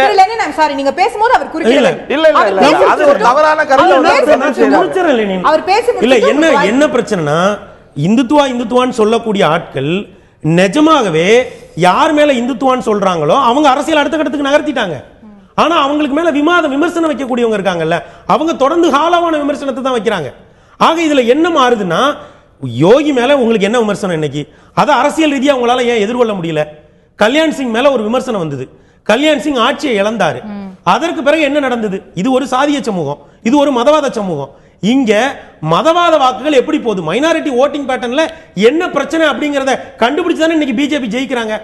ஆக நீங்க இந்த இடத்துல இருந்து அரசியல் நகர்த்தன்மை விட்டுட்டு காவியா இங்க பிரச்சனை. ஒருத்தர் காவி எங்க, நான் முழுக்க மாடர்ன் ட்ரெஸ் போட்டுட்டு உள்ள மதவெறியனா இருக்கலாம், அது வேற விஷயம். ஆனா காவியா இங்க பிரச்சனை. அவர் மொட்டை அடிச்சதும் காவி துண்டு போட்டதும் கோரக்நாத் மடத்துல தலைவரா இருக்கிறதுமா பிரச்சனை. எதிர்க்கட்சிகள் இதுல சரியான விஷயங்கள், எதிர்க்கட்சிகள் அரசியலோட சப்ஸ்டான்சிவான பார்ட்டியை விட்டுட்டாங்க. சப்ஸ்டான்சிவான பார்ட்டை விட்டுட்டு அவர் காவி போட்டிருக்காரு அப்படின்னு சொன்னோன்னு, இது முழுக்க இந்த வாதத்தை நாம் நேரடியா சொல்றேங்க. காங்கிரஸா இருக்கட்டும், கம்யூனிஸ்டா இருக்கட்டும், அல்லது திராவிடர் கழகங்களா இருக்கட்டும், செக்யூலரிசத்தை பேசுறவங்களை விட இன்னைக்கு நீங்க யார இந்துத்துவான்னு பேசுறீங்களோ அவர்கள் சரியான அரசியலை முன்னெடுக்கிறாங்க. உங்களால இன்னைக்கு அவங்க எடுக்கக்கூடிய அரசியலுக்கு பதில் சொல்ல முடியல. நீங்க ஏன் திரும்ப 92 உதாரணம் போறீங்க? அப்படி இல்ல. இப்ப இன்றைக்கு திரு மோடி அவர்கள் பிரதமர் ஆனதுக்கு பிறகு இந்துத்துவ அரசியலை அவர்கள் எங்க முன்னெடுத்திருக்கிறான்னு கேட்டாரு. ஒரு உதாரணம் இல்ல இருங்க, நான் சொல்றேன். தபோல்கர் யாருடைய ஆட்சியிலே படுகொலை செய்யப்பட்டார்? யார் கொன்னா? இந்துத்துவவாதிகள் தான், இந்து பாசிசவாதிகள் தான் கொலை செய்தார்கள். அதுக்கு என்ன? முசாஃபர் நகர் கலவரம் எப்படி ஏற்பட்டது? முசாஃபர் நகர் கலவரம் எப்படி ஏற்பட்டது? ஒரு சின்ன கேள்வி. பாபர் மசூதி இடிக்கப்பட்ட போது அதுக்கு கல்யாண் சிங் அரசு பொறுப்பாக இருந்தது. ஆனால் தபோல்கருடைய கொலைக்கு அந்த மாநில அரசு பொறுப்பாக முசாஃபர் நகருக்கு அந்த மாநிலத்தில் கொலை செய்தவர்களால் என்ன நோக்கத்துக்காக கொலை செய்தார்கள்? அது ரொம்ப முக்கியம் இல்ல. இது மாநில அரசோடு சம்பந்தப்பட்ட விஷயம் இல்ல, இது சட்டம் ஒழுங்கு பிரச்சனை மாத்திரம் இல்ல, அதற்கு பின்னால் இருக்கக்கூடிய அரசியல். தபோல்கரை கொலை செய்தது யார்? ரோஹித் அமலாவை கொலை செய்தது யார்? இதெல்லாம் நீங்க பின்னாடி எடுத்து பாருங்க. கொலை செய்யப்பட்டாருன்னு எங்கேயுமே இல்லங்க. இதெல்லாம் நான் சொல்றேன். இல்ல நீங்க ரோஹித் வெமுலா கொலை செய்யப்பட்டார் இன்னும் ப்ரூவ் பண்ணப்படவே இல்ல. இல்ல எந்த வழக்கிலும் ப்ரூவ் பண்ண முடியாது. அப்ப நம்ம அதை பதிவு செய்ய முடியாது. இல்ல நான் சொல்றேன் நம்ம அதை பதிவு செய்ய முடியாது. அப்ப மத்திய அரசு ஒரு ரோஹித் வெமுலாவுக்கு எதிராக அப்படிப்பட்ட ஒரு தீவிர அழுத்தத்தை கொடுக்க வேண்டிய அவசியம் இல்லை. ரோஹித் வெமுலா ஒரு பல்கலைக்கழகத்துடைய ஒரு சாதாரண மாணவர். ஆனால் அதற்கு மத்திய அரசு ஸ்மிருதி இரானி அவர்கள் கடிதம் எழுத வேண்டிய அவசியம் இல்லை. பண்டார தத்தாத்திரனுடைய ரோல் என்ன அதெல்லாம் நம்ம பேசுவோம். அப்ப ஒரு மாணவனுக்கு எதிராக ஒரு அரசு ஆதாரம் இல்லாத குற்றச்சாட்டை சொல்லி தவறான வாதங்களை முன்னெடுக்கிறாங்க. திரு லெனின் தயவு செஞ்சு நீங்க பண்டார தத்தாத்திரே அவர்கள் மேல வழக்கு இருக்கு. அந்த வழக்கு இருக்குன்றத குறிப்பிட்டு நம்ம பேசணும்னா அது சட்டபூர்வமான ஃபேக்சுவலான விஷயமா இருக்கும். ரோஹித் வெமுலா கொலை செய்யப்பட்டார்ங்கிறதுக்கான ஆதாரமே இல்ல. ஆதாரம் இல்லாத விஷயங்களை முன்னெடுக்கும் போது தான் அது அந்த வாதத்துல வந்து உங்களுக்கு சப்ஸ்டன்ஸ் இல்லாம போயிடும். ரோஹித் வெமுலா மரணம் என்று வைத்துக் கொள்வோம். ரோஹித் வெமுலாவுடைய மரணத்திற்கு இந்துத்துவ சக்திகள் என்ன மாதிரியான அழுத்தத்தை உருவாக்குறாங்க? நீங்க கொஞ்சம் எக்ஸ்பிளைன் அதெல்லாம் இல்ல. அப்ப முசாபர் நகர் கலவரம் யாருடைய ஆட்சியில உருவானது? சமாஜ்வாடி பார்ட்டியோட ஆட்சியில நடந்தது. சமாஜ்வாடி பார்ட்டிக்கு என்ன லாண்ட் ஆர்டர் சமாஜ்வாடி ஸ்டேட் அது ஒரு சட்டமன்ற பிரச்சனை பார்க்க முடியாது. அதை செய்கிற இந்துத்துவ சக்தியுடைய ரோல் அதை பார்க்கணும்ல. திரு லெனின் ப்ளீஸ் ஹோல்ட் ஆன். நான் ஓவி அவர்கள்ட்ட இந்த விஷயத்தை கொண்டு போக விரும்புறேன். திரு லெனின் அவர்கள் வைத்த குற்றச்சாட்டு கூட பல இடங்கள்ல வந்து வைக்கப்படக்கூடியதுதான். ஆனா பெருமாள் மணி போன்றவர்கள் சொல்றது என்னன்னா தபோல்கருடைய கொலையில வந்து மாநில அரசு கேள்வி கேட்கப்படுவதில்லை. இதுல முசாஃபர் நகர்ல வந்து கேள்வி கேட்க அப்போ எதிர்கட்சிகளுடைய அந்த நரேட்டிவ் அப்படிங்கிறது இருக்கு இல்லையா? நீங்க காங்கிரஸ் அரசுகளை கேள்வி கேட்காமல் பாஜகவை மற்றும் கேள்வி கேட்கும் போதோ அந்த மாதிரியான ஒரு சரியான உரையாடல்களை வந்து இவர்களை எதிர்க்கக்கூடியவர்கள் முன்னெடுக்காத போது அப்ப அவங்க தான் அரசியல் ரீதியா ஜெயிக்கிறாங்க. அப்ப நீங்க சரியான விஷயங்களை முன்னெடுக்கல அப்படின்னு பெருமாள் மணி அவர்கள் இல்ல இது வந்து முற்றிலும் தவறான கோணத்தோட வைக்கப்படுற பார்வை அப்படின்னு நான் பார்க்கிறேன். என்னன்னு கேட்டா இங்க என்ன சொல்ல முயற்சி செய்யப்படுதுங்கிறத நம்ம புரிஞ்சுக்கிறோம். காங்கிரஸோட அஜெண்டா என்ன, பிஜேபி முன்வைக்கிற அஜெண்டா என்ன? காங்கிரஸ் வந்து நேரடியாக மதவாதத்தை முன்வைக்கவில்லை. அதாவது காங்கிரஸுக்குமே கூட அதனுடைய ஒரு அப்பீஸ்மென்ட் பாலிடிக்ஸ் இவங்க தொடர்ந்து விமர்சிச்சாங்க. அதாவது நேரடியான மதவாதம் என்பது காங்கிரஸ்ல இல்ல, அதனுடைய பொலிட்டிக்கல் அஜெண்டால இல்ல. ஆனா பிஜேபியோட பொலிட்டிக்கல் அஜெண்டால நேரடியான மதவாதம் என்பது இருக்கு. அப்போ பிஜேபி ஆட்சிக்கு வந்த உடனே நாடெங்கிலும் வந்து பகுத்தறிவாளர்கள் கொலை செய்யப்படுறாங்க. இல்ல நம்ம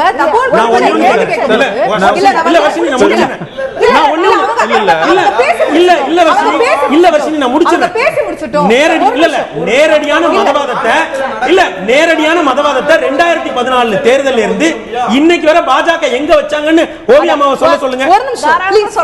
ஒரு உதாரணம் சொல்லுங்க.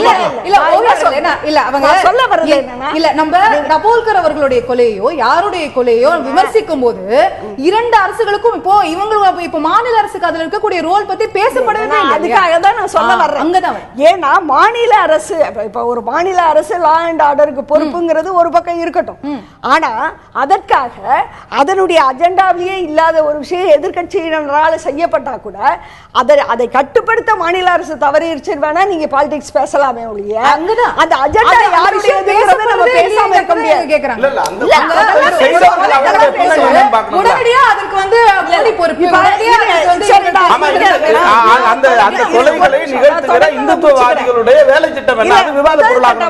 முதல் கட்டமாக கருத்து சுதந்திரம் உடையோர் வந்து இங்க தொடர்ந்து வந்து கொலைகள் நடந்தது.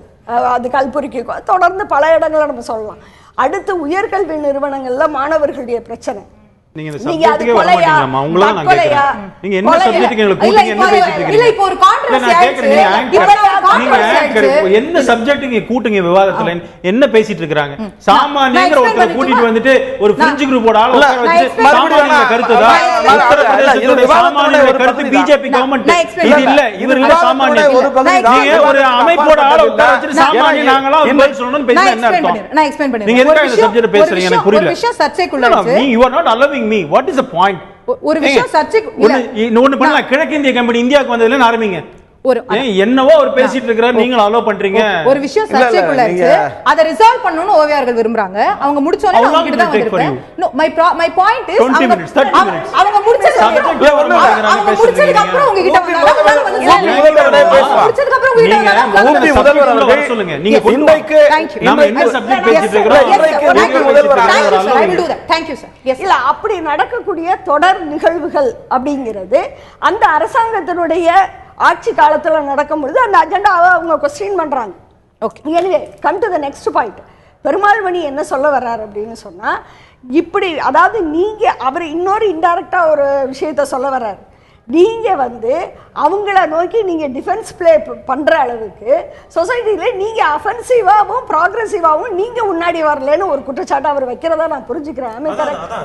அந்த குற்றச்சாட்டு அது ராகவன் ரொம்ப சரியா சொன்ன மாதிரி இன்னொரு டிபேட். அந்த டிபேட்டை நான் இப்ப பதில் சொல்ல முடியும், ஆனா ராகவன் ரொம்ப சென்சிட்டிவ் ஆயிடுவார். அதனால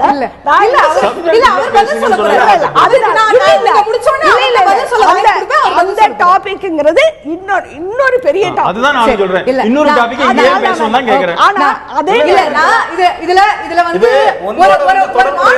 முதலமைச்சர் பொறுப்பேற்றிருக்காருன்னு சொல்லும்போது அதுல மத ரீதியான பல விமர்சனங்கள் ஒரு பக்கம் வருது. கவர்னன்ஸ் ரீதியான விஷயங்களையும் நம்ம பேசணுங்கிறதா நான் இந்த தொடக்க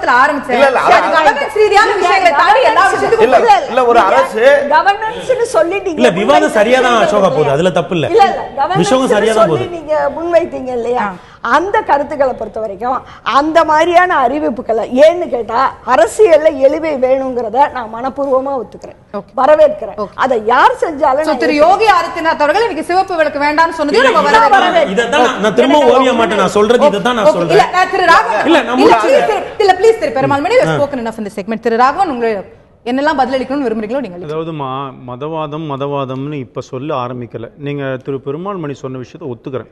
எதிரியோட ஸ்ட்ராட்டஜியே தெரியாம நீங்க ஒரு ஸ்ட்ராட்டஜி அடாப்ட் பண்ணி மதவாதங்கிற ஸ்ட்ராட்டஜியை 30-40 வருஷமா சொல்லிட்டு இருக்கிறீங்க. அது எடுப்படலைன்னு கூட புரிஞ்சுக்க மாட்டீங்களா? நீங்க இந்த கம்யூனிஸ்ட் இவங்கெல்லாம் இப்போ நான் தேடினேன் அந்த உத்தரப்பிரதேசில் எவ்வளோ ஓட்டு வாங்கி, இதுன்னு உத்தரப்பிரதேசிலேயே வரலாற்றுலேயே முதல் தடவை எல்லா கம்யூனிஸ்டும் சேர்ந்து ஒன்றா இருந்தாங்க. வாங்கின ஓட்டு எவ்வளோ தெரியுமா? 0.20. தேர்தல் அமைப்பு முறையில் இருக்கக்கூடிய சிக்கல் அது.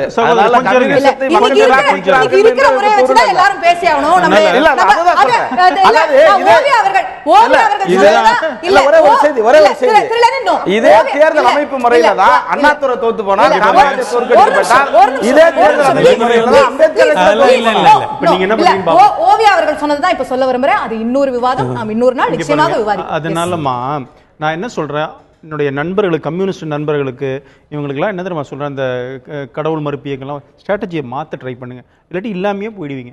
இவர் திரு பெருமாள் மணி சொன்னது போல வெற்றி பெற்று வந்துட்டு இருக்கிறோம்.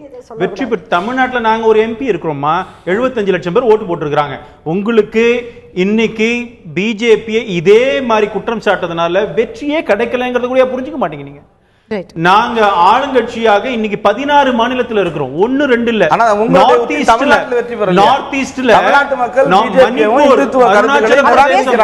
அருணாச்சல பிரதேசம், அஸ்ஸாம் எல்லா மாநிலத்திலும் இருக்கிறோம் நாங்க. நீங்க இப்படியே பேசிட்டு இருக்கிறீங்க. இவ்வளவுதான் உங்களுக்கு எனக்கும் வித்தியாசம். நான் என்ன சொல்றேன், இன்னைக்கு அவர் முதலமைச்சராக வந்திருக்கிறார். இதுல சட்ட முரண்பாடு எங்க இருக்கிறது, தார்மீக முரண்பாடு எங்க இருக்கிறது? நான் ஏற்கனவே சொன்னது போல காங்கிரஸ் ஈகே நாயனார் கம்யூனிஸ்ட்ல 96ல ஈகே நாயனார் அச்சுதானந்தன் அவங்களை சீஃப் மினிஸ்டர் கேண்டிடேட்டா சொல்லியிருந்தாங்க. he was defeated. அந்த அம்மா ஒரு அம்மா அங்க சுஷீலா கோபாலன் போட்டி போட்டாங்க, அவங்கள வரவிடாம பண்ணணும்னு ஈகே நாயனார் எம்எல்ஏக்கு நிக்கவே இல்லை, சீட்டே கொடுக்கல. அப்போ அவருக்கு அவர் கொண்டு வந்து முதலமைச்சர் ஆக்கினாங்க கம்யூனிஸ்ட். அதனால இதெல்லாம் இதையும் தப்பு நான் சொல்லல, அது அவங்க இஷ்டம்.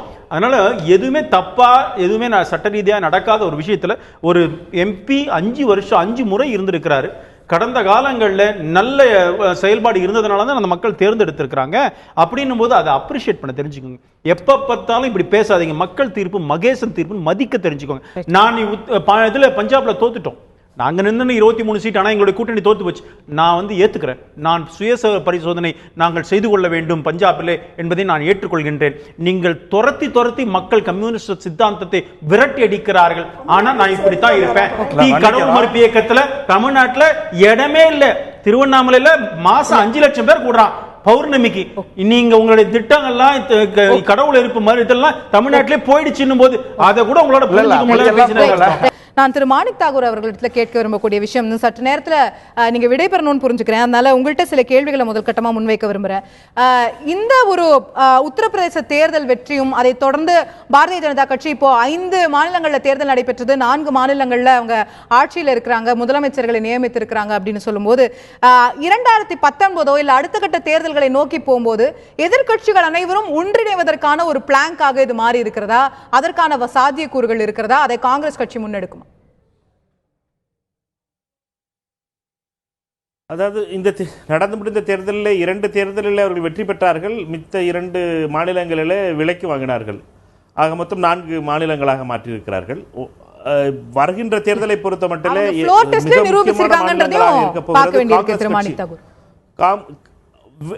விலைக்கு வாங்கப்பட்ட அது ஃப்ளோர் டெஸ்ட். அது உங்களுடைய குற்றச்சாட்டு மட்டுமே. அதுக்கு திரு ராகவன் பதிலளிப்பார் பாப்போம். விரக்தியின் வெளிப்பாடு பேசட்டும். விரக்தி எல்லாம் கிடையாது பிரதர். 50 கோடி ரூபாய் மணிப்பூர் விலை. அடுத்து வருகின்ற தேர்தல்கள் திரு மாணிக் தாகூர் பகிரங்கமா குற்றச்சாட்டா நான் இத பதிவா எடுத்துக்கலாமா? உங்களுடைய பகிரங்கமான குற்றச்சாட்டு பகிரங்கமான குற்றச்சாட்டு 50 கோடி ரூபாய் என்பிபி எம்எல்ஏக்களுக்கு கொடுக்கப்பட்டு 4 எம்எல்ஏக்களுக்கும் அமைச்சர் கொடுப்பதாக குதிரை பேரம் ஜார்க்கண்ட் முக்தி மோர்ச்சாக்கு கொடுத்து உங்க பிரதமரையே கோர்ட் வரைக்கும் போன கட்சி உங்களுக்கு. நரசிம்மராவ் கோர்ட் வாசப்படியில் இறங்கினார் ஜேஎம்எம் வழக்குல குதிரை பேரம். நீங்க எக்ஸ்பர்ட்டா சார்? நான் எங்களை பத்தி இறங்குவாரு. மோடி இறங்குவார் சார். மோடி அமித்ஷா முதல்ல கோர்ட்டுக்கு போயிருக்காரு.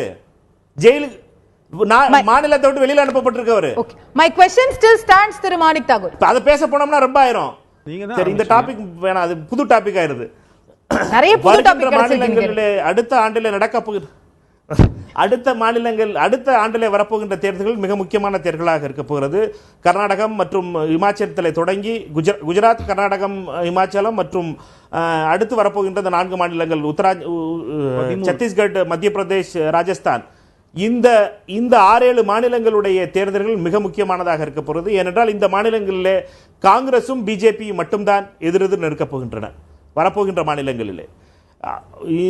இதற்கு பின்னாலே வரப்போகின்ற நாடாளுமன்ற தேர்தலிலே காங்கிரஸ் எங்கெல்லாம் 3வது கட்சியாக இருக்கிறதோ அல்லது பலமாக ஒரு ரீஜனல் பார்ட்டி இருக்கிறதோ அந்த கட்சிகளோடு சேர்ந்து ஒரு கூட்டணி அமைய வேண்டும் என்பது காலத்தினுடைய கட்டாயமாக ஆகிக்கொண்டிருக்கிறது. ஆனால் அதைவிட மிக முக்கியமான விஷயம் என்னவென்றால், அனைத்து எதிர்க்கட்சிகளும் சேர வேண்டும் என்றிருந்தாலும் மத ரீதியான பிளவை, அதாவது சகோதரர் பெருமாள் மணி அவர்கள் சொல்லும் பொழுது சொன்னார்கள் அவர்கள் அடுத்த ஸ்டேஜுக்கு சென்று விட்டார்கள் என்று. அதில் அந்த அடுத்த ஸ்டேஜ் என்பதே என்றால் மத ரீதியான அரசியலை கீழ்த்தரமாக கீழே கொண்டு போகிறார். எந்த தேர்தலாவது பேசினாரா என்று கேட்டார்கள். ஒரு பிரதமராக இருப்பவர் கபரிஸ்தான் ஷம்ஷானை பற்றி பேசினார். ஒரு அகில இந்திய கட்சியினுடைய தலைவராக இருப்பவர் கசாபை காங்கிரஸ், சமாஜ்வாதி, மாயாவதி என்று சொல்லி, அதாவது ஒரு மதத்தோடு சேர்த்து பேசுகின்ற மிக கொடுமையான நிலைமை உத்தரப்பிரதேசத்தில் நடந்தது. அதனால் அந்த பார்வையும் நீங்கள் மறந்துவிடக்கூடாது.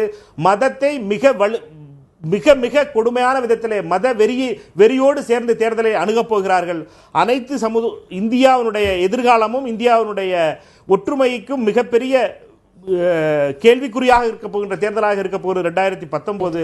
அனைவரும் ஒன்று சேர்ந்து இவர்களை வீழ்த்த வேண்டும் என்ற நிலை இருக்கிறது. அதே நேரத்தில் காங்கிரஸ் கட்சியை பொறுத்தமட்டிலே தன்னுடைய தன்மானத்தை இழக்காமலும் தன்னுடைய தனித்தன்மையை இழக்காமலும் காங்கிரஸ் கட்சி அனைத்து எதிர்க்கட்சிகளையும் கொள்கையோடு சேர்ந்து ஒரே மோடியையும் அமித்ஷாவையும் கோர்ட் வாசலுக்கு அனுப்ப வேண்டும், கோர்ட்டுக்கு அனுப்ப வேண்டும் அல்லது ஜெயிலுக்கு அனுப்ப வேண்டும் என்ற ஒரே நோக்கத்தோடு ஒன்று சேர்ந்து போராடுவோம் என்பதை மட்டும் தெரிவித்துக் கொள்ள விரும்புகிறேன். உங்களுடைய இறுதியான பார்வையை நான் எடுத்துக்கிறேன். நான் திரு பெருமாள்மணி அவர்களிடத்தில் கேட்க விரும்பக்கூடிய விஷயம், நீங்க ஜாதவ் யாதவ் பல்வேறு காம்பினேஷன்ஸ்லாம் சொன்னீங்க இந்த தேர்தலில். பட் கடந்த இந்த 4 தேர்தல்களை பார்க்கும்போதுமே சரி, இல்லை 2014 சரி, இந்திய அரசியல்ல ஒரு புது ஓட் பேங்க் உருவாகி இருக்கோ அப்படிங்கிற சந்தேகம். ஒரு ஹிந்து ஓட் பேங்க் அப்படின்றது ஒண்ணு முன்னாடி இல்லாமல் இருந்த ஒரு ஓட் பேங்க் இப்போ உருவாகி இருக்கும். எக்ஸாக்ட்லி, உங்க கேள்விதான் இதுதான் முக்கியமான கேள்வி. இந்த யோகி ஆதித்யநாத் தேர்விலேயே மிக முக்கியமான இடம் இதுதான். என்னன்னா, நீங்க ஹரியானால நான் ஜாட்டை போட்டு அவங்க ஒரு போலரைஸ் பண்றாங்க. மகாராஷ்டிரால சொல்ல ஜாட்டு, ஓபிசி, எம்பிசி அதெல்லாம் நான் வந்துறேன் ஹிந்து ஓட் பேங்க். ஆமா, அது அப்படி நகர்ந்து வருது. அஸ்ஸாம், ஹரியானால தான் அந்த பேட்டர்ன் அவங்க ஆரம்பிக்கிறாங்க. எப்படின்னா, ஓட்டிங் பேட்டர்ன் அவங்க ரொம்ப சயின்டிஃபிக்கா படிக்கிறாங்க. அந்த பெருமையை நம்ம அவங்களுக்கு கொடுக்கணும். அப்போ அப்படி மெதுவா அப்படி ஆரம்பிச்சு வந்தவங்க அருணாச்சல பிரதேசத்துல வேற ஒரு, அஸ்ஸாம்ல ஒரு பெரிய ஸ்ட்ராட்டஜி, இங்க இருந்தே ஒரு ஆளை எடுத்து அவரை முதலமைச்சர் வேட்பாளரை அறிவிக்கிறாங்க. இது ரொம்ப கன்சாலிடேட் ஆகி பீகார்ல ஒரு டெஸ்ட் பண்றாங்க. ஆனா அதை லாலு நிதிஷ் கூட்டணி அதை தடுக்குது. ஆனாலும் அந்த பேட்டர்ன் அவங்க விடல. எப்படின்னா, முதலமைச்சர் யாருன்னு அறிவிக்க மாட்டாங்க. அப்படி அறிவிக்காம உத்தரப்பிரதேச தேர்தலை நீங்க உடைச்சு பாருங்க. எங்க 22% முஸ்லிம்க்கு சீட்டு கொடுக்கலங்க. நீங்க மாயாவதியினுடைய ஜாதியை சேர்ந்தவங்களுக்கு சீட்டு கொடுக்க மாட்டேன்றாங்க. முலாயம் சிங் ஜாதியை சேர்ந்தவங்களுக்கு நாங்க சீட்டு கொடுக்க மாட்டேன்றாங்க. அப்ப நீங்க அப்படி பார்க்கிற பொழுது நான் என்ன, நீங்க கேக்குற இடத்துக்கு தான் நானும் வரேன். என்னன்னா எல்லா கட்சிகளும் கவனிக்க வேண்டிய இடம் இதுதான். அவங்க ரொம்ப சயின்டிபிக்கா எலெக்ஷன் அப்ரோச் பண்றாங்க. எப்படின்னா நான் பிஜேபியில இல்லாத பல்வேறு சாதி அமைப்புகள்ல இருந்து 170 பேரை கூப்பிட்டு இடம் கொடுக்கறாங்க, சீட்டு கொடுக்கறாங்க. இன்னைக்கு இருக்கிற அமைச்சரவை இருக்குல்ல, இதுல கேபினெட் அமைச்சரா ஒரு முஸ்லீம் கூட கிடையாது. ஒரு கேபினெட் அமைச்சர் 21 பேர்ல கிடையாது. மினிஸ்டர் ஆஃப் ஸ்டேட்ல தான் ஒரு இஸ்லாமியர் வந்து மினிஸ்டர் ஆஃப் ஸ்டேட்ல இருக்காருங்க அவரு. நான் என்னன்னு புரிஞ்சுக்கீங்க, உத்தரப்பிரதேசத்தோட கேபினெட் வந்து cabinet, minister of state, minister of independent charge 3 உண்டுங்க. நான் முடிச்சிடுறேன். என்னன்னா இல்ல திரும்ப இதான் தப்பு பண்றாங்க. என்ன ஜம்பிங் இன்டு தி கன்க்ளூஷன். என்னன்னா நான் திரும்ப சொல்றது இதுதான், அவங்க ரொம்ப சயின்டிபிக்கா ஒரு மிகப்பெரிய ஹிந்து ஓட் பேங்க உருவாக்கிட்டாங்க. அதற்கு எதிரா உங்களோட ஸ்ட்ராட்டஜி என்ன? இந்த ஸ்ட்ராட்டஜி எதையுமே சொல்லாம திரும்ப நீங்க ஹிந்துத்துவா பேசுறீங்க, நீங்க வந்து போலரைஸ் பண்றீங்க. அவன் போலரைஸ் பண்ணிட்டான். இந்த ஸ்ட்ராட்டஜி தான் அவங்க எடுத்துட்டு போறாங்க. இத how are you going to stop it? அத கவுண்டர் பண்றதுக்கான என்ன எந்த இடமும் இல்லாம நான் திரும்பவும் சொல்கிறேன், கம்யூனிஸ்டுகள், காங்கிரஸ்கள், பிராந்திய கட்சிகள் எல்லோரும் பிஜேபி மகிழக்கூடிய வகையில் ரொம்ப ஆழமான பொலிட்டிக்கல் ஸ்ட்ராட்டஜி எடுக்கிறாங்க. You cannot stop them like this. புரிஞ்சுக்கிட்டேன், உங்களோட பாயிண்ட் புரிஞ்சுக்கிட்டேன். நம்ம அவங்கள்ட்ட எடுத்துட்டு போவோம். நான் திரு அமிர்தலன் அவர்கள்ட்ட கேட்க விரும்பக்கூடிய விஷயம், பாரதிய ஜனதா கட்சி மீது குற்றச்சாட்டுகள் வைக்கப்படுகிறதே தவிர எதிர்க்கட்சிகள் அதை சரியா எதிர்கொள்றது இல்ல அப்படிங்கிற ஒரு பார்வையை திரு பெருமாள்மணி அவர்கள் வைக்கிறாரு. இன்னைக்கு சரியோ தப்போ அது ஒரு ஓட் பேங்க் கிரியேட் ஆயிருக்கு அப்படின்னு சொல்லும்போது அதை கவுண்டர் பண்ண வேண்டிய மெஷர்ஸ் வந்து சரியா நீங்க எடுக்காதப்போ அப்புறம் அவங்கள சொல்லி குத்தம் இல்லை இல்லையான்றது அவரோட பாயிண்ட். இல்ல, இந்த தேர்தல் முடிவுகளை வந்து நாம வந்து விமர்சிக்க வேண்டியதில்லை, ஏத்துக்கணும்னு நான் சொல்ல விரும்புறேன். ஏன் அப்படின்னா இங்கே இருக்கக்கூடிய தேர்தல் அமைப்பு முறை மிக கோளாறான தேர்தல் அமைப்பு முறையாக இருக்கிறது. இதுக்கு இப்போ நீங்கள் பிஜேபிக்கு அல்லது இந்த மதவாத சக்திகளுக்கு எதிராக ஒரு பறந்துவிட்ட அணி திரட்டல் ஏற்படுத்துவதன் மூலமாக இவர்களுடைய வாக்கு வங்கியை நாம் கைப்பற்றி விட முடியுமா அப்படிங்கிறது வேற. அப்படி செய்ய முடியாது. ஏன்னா இங்கே நடக்கக்கூடியது ஒரு தத்துவ ரீதியான போராட்டம். இப்போ இவங்க சொல்ற அந்த உத்திமுறைகளுக்குள்ளே ஒளிந்திருக்கிற இன்னொரு ரகசியம் என்னன்னா, நீங்க கிழக்கு உத்தரப்பிரதேசம், மேற்கு உத்தரப்பிரதேசம், மேற்கு உத்தரப்பிரதேசத்தில் ஜாட் சமூகத்தை சார்ந்தவர்கள் மிக அதிகபட்சமாக அடர்த்தியா இருக்கிறாங்க.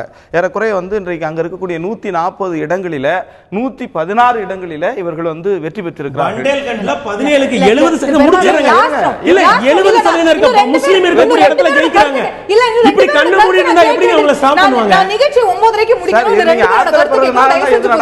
என்ன பேச விடுங்க. 116 பேர் வந்து வெற்றி பெற்றிருக்கிறார்கள். இந்த சோசியல் என்ஜினியரிங் சொல்லக்கூடிய உத்திமுறையை முதலில் அறிமுகப்படுத்தியவர் மதிப்பிற்குரிய சகோதரி மாயாவதி அவர்கள் அதை செய்து காட்டினார்கள். அந்த உத்தியை தான் இன்றைக்கு அவர்கள் பின்பற்றுகிறார்களே தவிர புதிதாக எந்த உத்தியும் பயன்படுத்தல. ஒன்று. இன்னொன்று என்னன்னா, இது போல வெற்றி என்பது எவ்வளவு ஆபத்தானது என்பதை அரசியல் நிர்ணய சட்டசபையில் பேசிய புரட்சியாளர் அம்பேத்கர் குறிப்பிட்டிருக்கிறார். வடக்கு பிற்போக்கானது, தெற்கு வந்து முற்போக்கானது. இங்க வந்து நிர்வாண சாமியார்கள் போன்ற சாதுக்கள் எல்லாம் இருக்கிறார்கள். இது போல சாத்தியம் தமிழகத்தில் அல்லது தென் மாநிலங்களில் இருக்க முடியாது. ஆனால் என்ன அப்படின்னா, முழுக்க இது ஒரு பேராபத்து நிறைந்த தேர்தல் முறை, பேராபத்து நிறைந்த சூழல் என்று அம்பேத்கர் சுட்டிக்காட்டினார். நீங்க ஒட்டுமொத்த தேர்தல் முறையை கேள்வி கேக்குறீங்க. என்கிட்ட எக்ஸாக்ட்டா 4 நிமிஷம் தான் இருக்கு, டைம் இல்ல. ஒரே ஒரு செய்தி சொல்றேன். இல்ல இந்த வலதுசாரி சக்திகளுக்கு எதிராக அத நீங்க ஒட்டுமொத்த தேர்தல் முறையை கேள்வி கேக்குறீங்க. நிச்சயமா நம்ம அதுக்கு வேற ஒரு விவாதம் நடத்துவோம், நிச்சயமா அதுல நம்ம பேசுவோம். நான் ஓவி அவர்கள்ட்ட கேட்க விரும்பக்கூடிய இறுதியான விஷயம், இவ்வளவு பல்வேறு சர்ச்சைகள், இவ்வளவு நெகட்டிவான தாட்ஸ் வந்து நெகட்டிவான கருத்துக்கள் ஒருத்தர் மேல வைக்கப்படும் போது இந்த பக்கம் பார்ப்போமே, இவ்வளவு பிரச்சனைகள் இருப்பதனாலேயே அவருக்கு ஒரு சரியான கிளீன் கவர்னன்ஸ் கொடுக்க வேண்டியதற்கான கட்டாயம் அங்கே அதிகரிக்கிறது. அவர் இன்னும் வந்து அங்க வந்து ஒரு ஆனஸ்டான கவர்மெண்ட்டை, ஒரு கிளீனான கவர்மெண்ட்டை, லா அண்ட் ஆர்டரை சரிப்படுத்தி அங்க வளர்ச்சியை கொண்டு வரணுங்கிறது எல்லா முதலமைச்சர்களுக்கும் அந்த கட்டாயம் இருக்கு. இவருக்கு ஒரு கூடுதலான கட்டாயம் வந்திருக்குன்னு சொல்லும்போது அவர் இன்னும் அதிகமா டெலிவர் பண்றதுக்கான வாய்ப்புகள் இருக்கு. நீங்க பார்க்க கூடாது இல்ல, அப்படி இந்த விஷயத்தை ரொம்ப எளிமைப்படுத்தி என்னால பார்க்க முடியாது. முதல்ல ஒரு விஷயம், ஒரு கிளீன் கவர்னன்ஸ் அவர் கொடுக்கட்டும். ஆனால் கவர்னன்ஸுங்கிற அந்த ஒரு பெரிய சொல்லாடலுக்குள்ளாரதான் இந்த நாட்டினுடைய அனைத்து பிரச்சனைகளும் வருது. வெறுமனே வந்து டிராஃபிக்கை கிளியர் பண்றது மட்டும் கவர்னன்ஸ் கிடையாது. Governance means a lot. அத நம்ம முதல்ல புரிஞ்சுக்கணும்.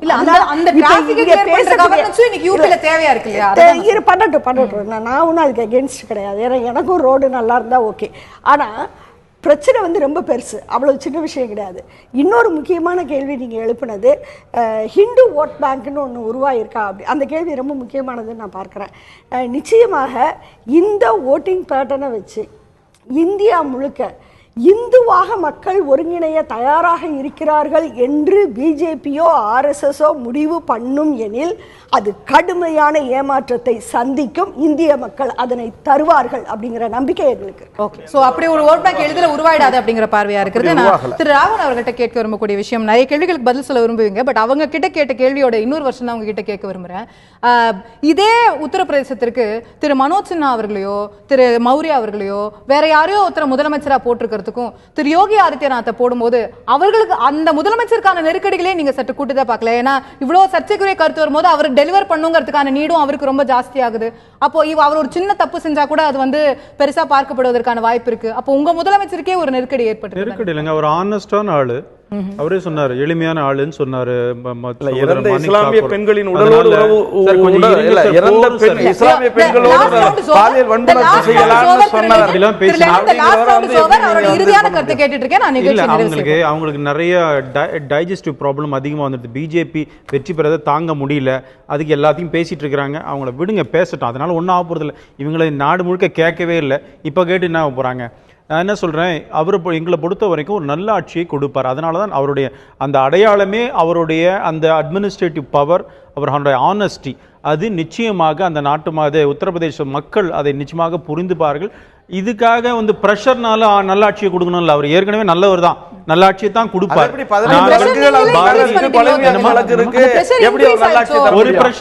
ஒரு பிரஷரும் இல்லை. அங்கே மக்கள் எங்களுக்கு ஆதரவு கொடுத்திருக்கிறார்கள். மக்கள்கிட்ட என்ன வாக்குறுதிகளை கொடுத்தோமோ அதையும் கண்டிப்பாக நிறைவேற்றுவார். எங்களுக்கு பிரஷர் கிடையாது. அது ஒன்றும் மைனாரிட்டி கவர்மெண்ட்லாம் கிடையாது. நல்ல மெஜாரிட்டியோட இருக்கிற பல்வேறு வழக்குகள்ல சம்பந்தப்பட்டதா சொல்லப்படுறாரு. பல்வேறு ஹேட் ஸ்பீச் கொடுத்திருக்காரு. வழக்கு இல்லாத யாருமே இல்ல. அரசு நம்முடைய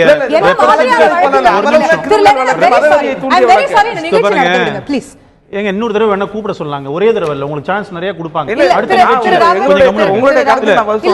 என்ன மாதிரியான வழக்குகள் இருக்கு? அட்டெம்ப்ட் டு மர்டர், மர்டர் மாதிரியான சார்ஜஸ். ப்ளீஸ் அண்டர்ஸ்டாண்ட், எந்த வழக்குமே நீங்க வந்து நீதிமன்றத்தில் போய் அது நிரூபிச்சா 2 வருஷம் தண்டனை பெற்றால் சொன்னா தான் நிக்க முடியாதுன்னு இருக்குது. அதனாலதான் சேஃபா சட்டம் அப்படி கொடுத்துருக்குது. வழக்குகள் எதிர்கட்சியை சார்ந்தவர்கள் மீது தொடுக்கிற வழக்குகள்ங்கிறது நீதிமன்றத்தில் நிரூபிக்கணும். அது எதிர்கட்சிக்கு அச்சுறுத்த வேண்டும்ங்கிறதுக்கான வழக்குகளா கூட இருக்கலாம். நிரூபிக்கட்டும். அப்படி நிரூபிச்சா ரிசைன்மெண்ட் போட்டோம். செல்வி ஜெயலலிதா மாதிரி அந்த மாதிரிலாம் இல்லையே. எத்தனை வழக்கு போட்டாலும் சரிங்க. இது எங்க மாத்திரம் காங்கிரஸ்கார மேல இருக்குது, கம்யூனிஸ்ட்கார மேல இருக்குது, எல்லார் பேர்ல இருக்குமா? அரசியல்வாதிகளுக்கு வழக்கு இருக்குதான் இருக்குது. இல்ல அதான் தார்மீக ரீதியில தான் அந்த கேள்வி வருது. அது மர்டர், அட்டெம்ப்ட் டு மர்டர், கலவரத்தை தூண்டுதல் போன்ற விஷயங்கள் நிரூபிங்கன்ற நான் சொல்றேன். இப்போ உடனடியா சீக்கிரம் நிரூபிச்சார் வெளியேற்றணும். அது கூட நடக்குது. ஓகே, அது நிரூபிக்காத வரை அது வந்து வழக்குகளாகவே மட்டுமே இருக்கிறது என்பது திரு ராகவன் அவர்களுடைய பார்வையாக இருக்கிறது. நிச்சயமாக ஒரு பரபரப்பை ஏற்படுத்தி இருக்கக்கூடிய, புருவங்களை உயர்த்தி இருக்கக்கூடிய தேர்வாக திரு யோகி ஆதித்யநாத் அவர்களுடைய தேர்வு இருக்கிறது. பல்வேறு தரப்புகளில் பாஜகவின் ஆதரவாளர்கள் அவருக்கு மிகப்பெரிய ஆதரவாகவும், எதிர்ப்பாளர்கள் ஒரு மிகப்பெரிய எதிர்ப்பையும் தெரிவித்துக் கொண்டிருக்கக்கூடிய 2 வெவ்வேறு கருத்துக்களையும் நாம் திரு யோகி ஆதித்யநாத் அவர்களை குறித்து பார்க்க முடிகிறது.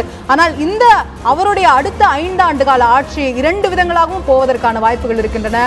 அவர் இந்த விமர்சனங்களை சரியாக எடுத்துக்கொண்டு அந்த கிளீன் கவர்னன்ஸ் என்று அவர்கள் சொல்லக்கூடிய வளர்ச்சி அரசியல் என்று முன்னெடுக்கக்கூடிய பல விஷயங்களை முன்னெடுத்தால் அது ஒரு வளர்ச்சி அரசை கொடுக்கக்கூடிய ஆட்சியாகவும் ஆவதற்கான வாய்ப்பு இருக்கிறது. மற்றபுறம் இன்னொரு விமர்சனங்களை பெறக்கூடிய ஆட்சியாகவும் மாறுவதற்கான வாய்ப்பு இருக்கிறது. இதில் எந்த ஆட்சி அவர் வழங்க போகிறார் என்பதை அடுத்த 5 ஆண்டுகளில் நாம் பொறுத்திருந்து பார்க்க வேண்டியிருக்கிறது. நேயர்களே, நிகழ்ச்சியில் கலந்து கொண்டு கருத்துக்களை தெரிவித்த அனைத்து விருந்தினர்களுக்கும் நன்றி. பார்த்த உங்களுக்கும் நன்றி. தொடர்ந்து இணைந்திருங்கள். சந்தித்துள்ளோம்.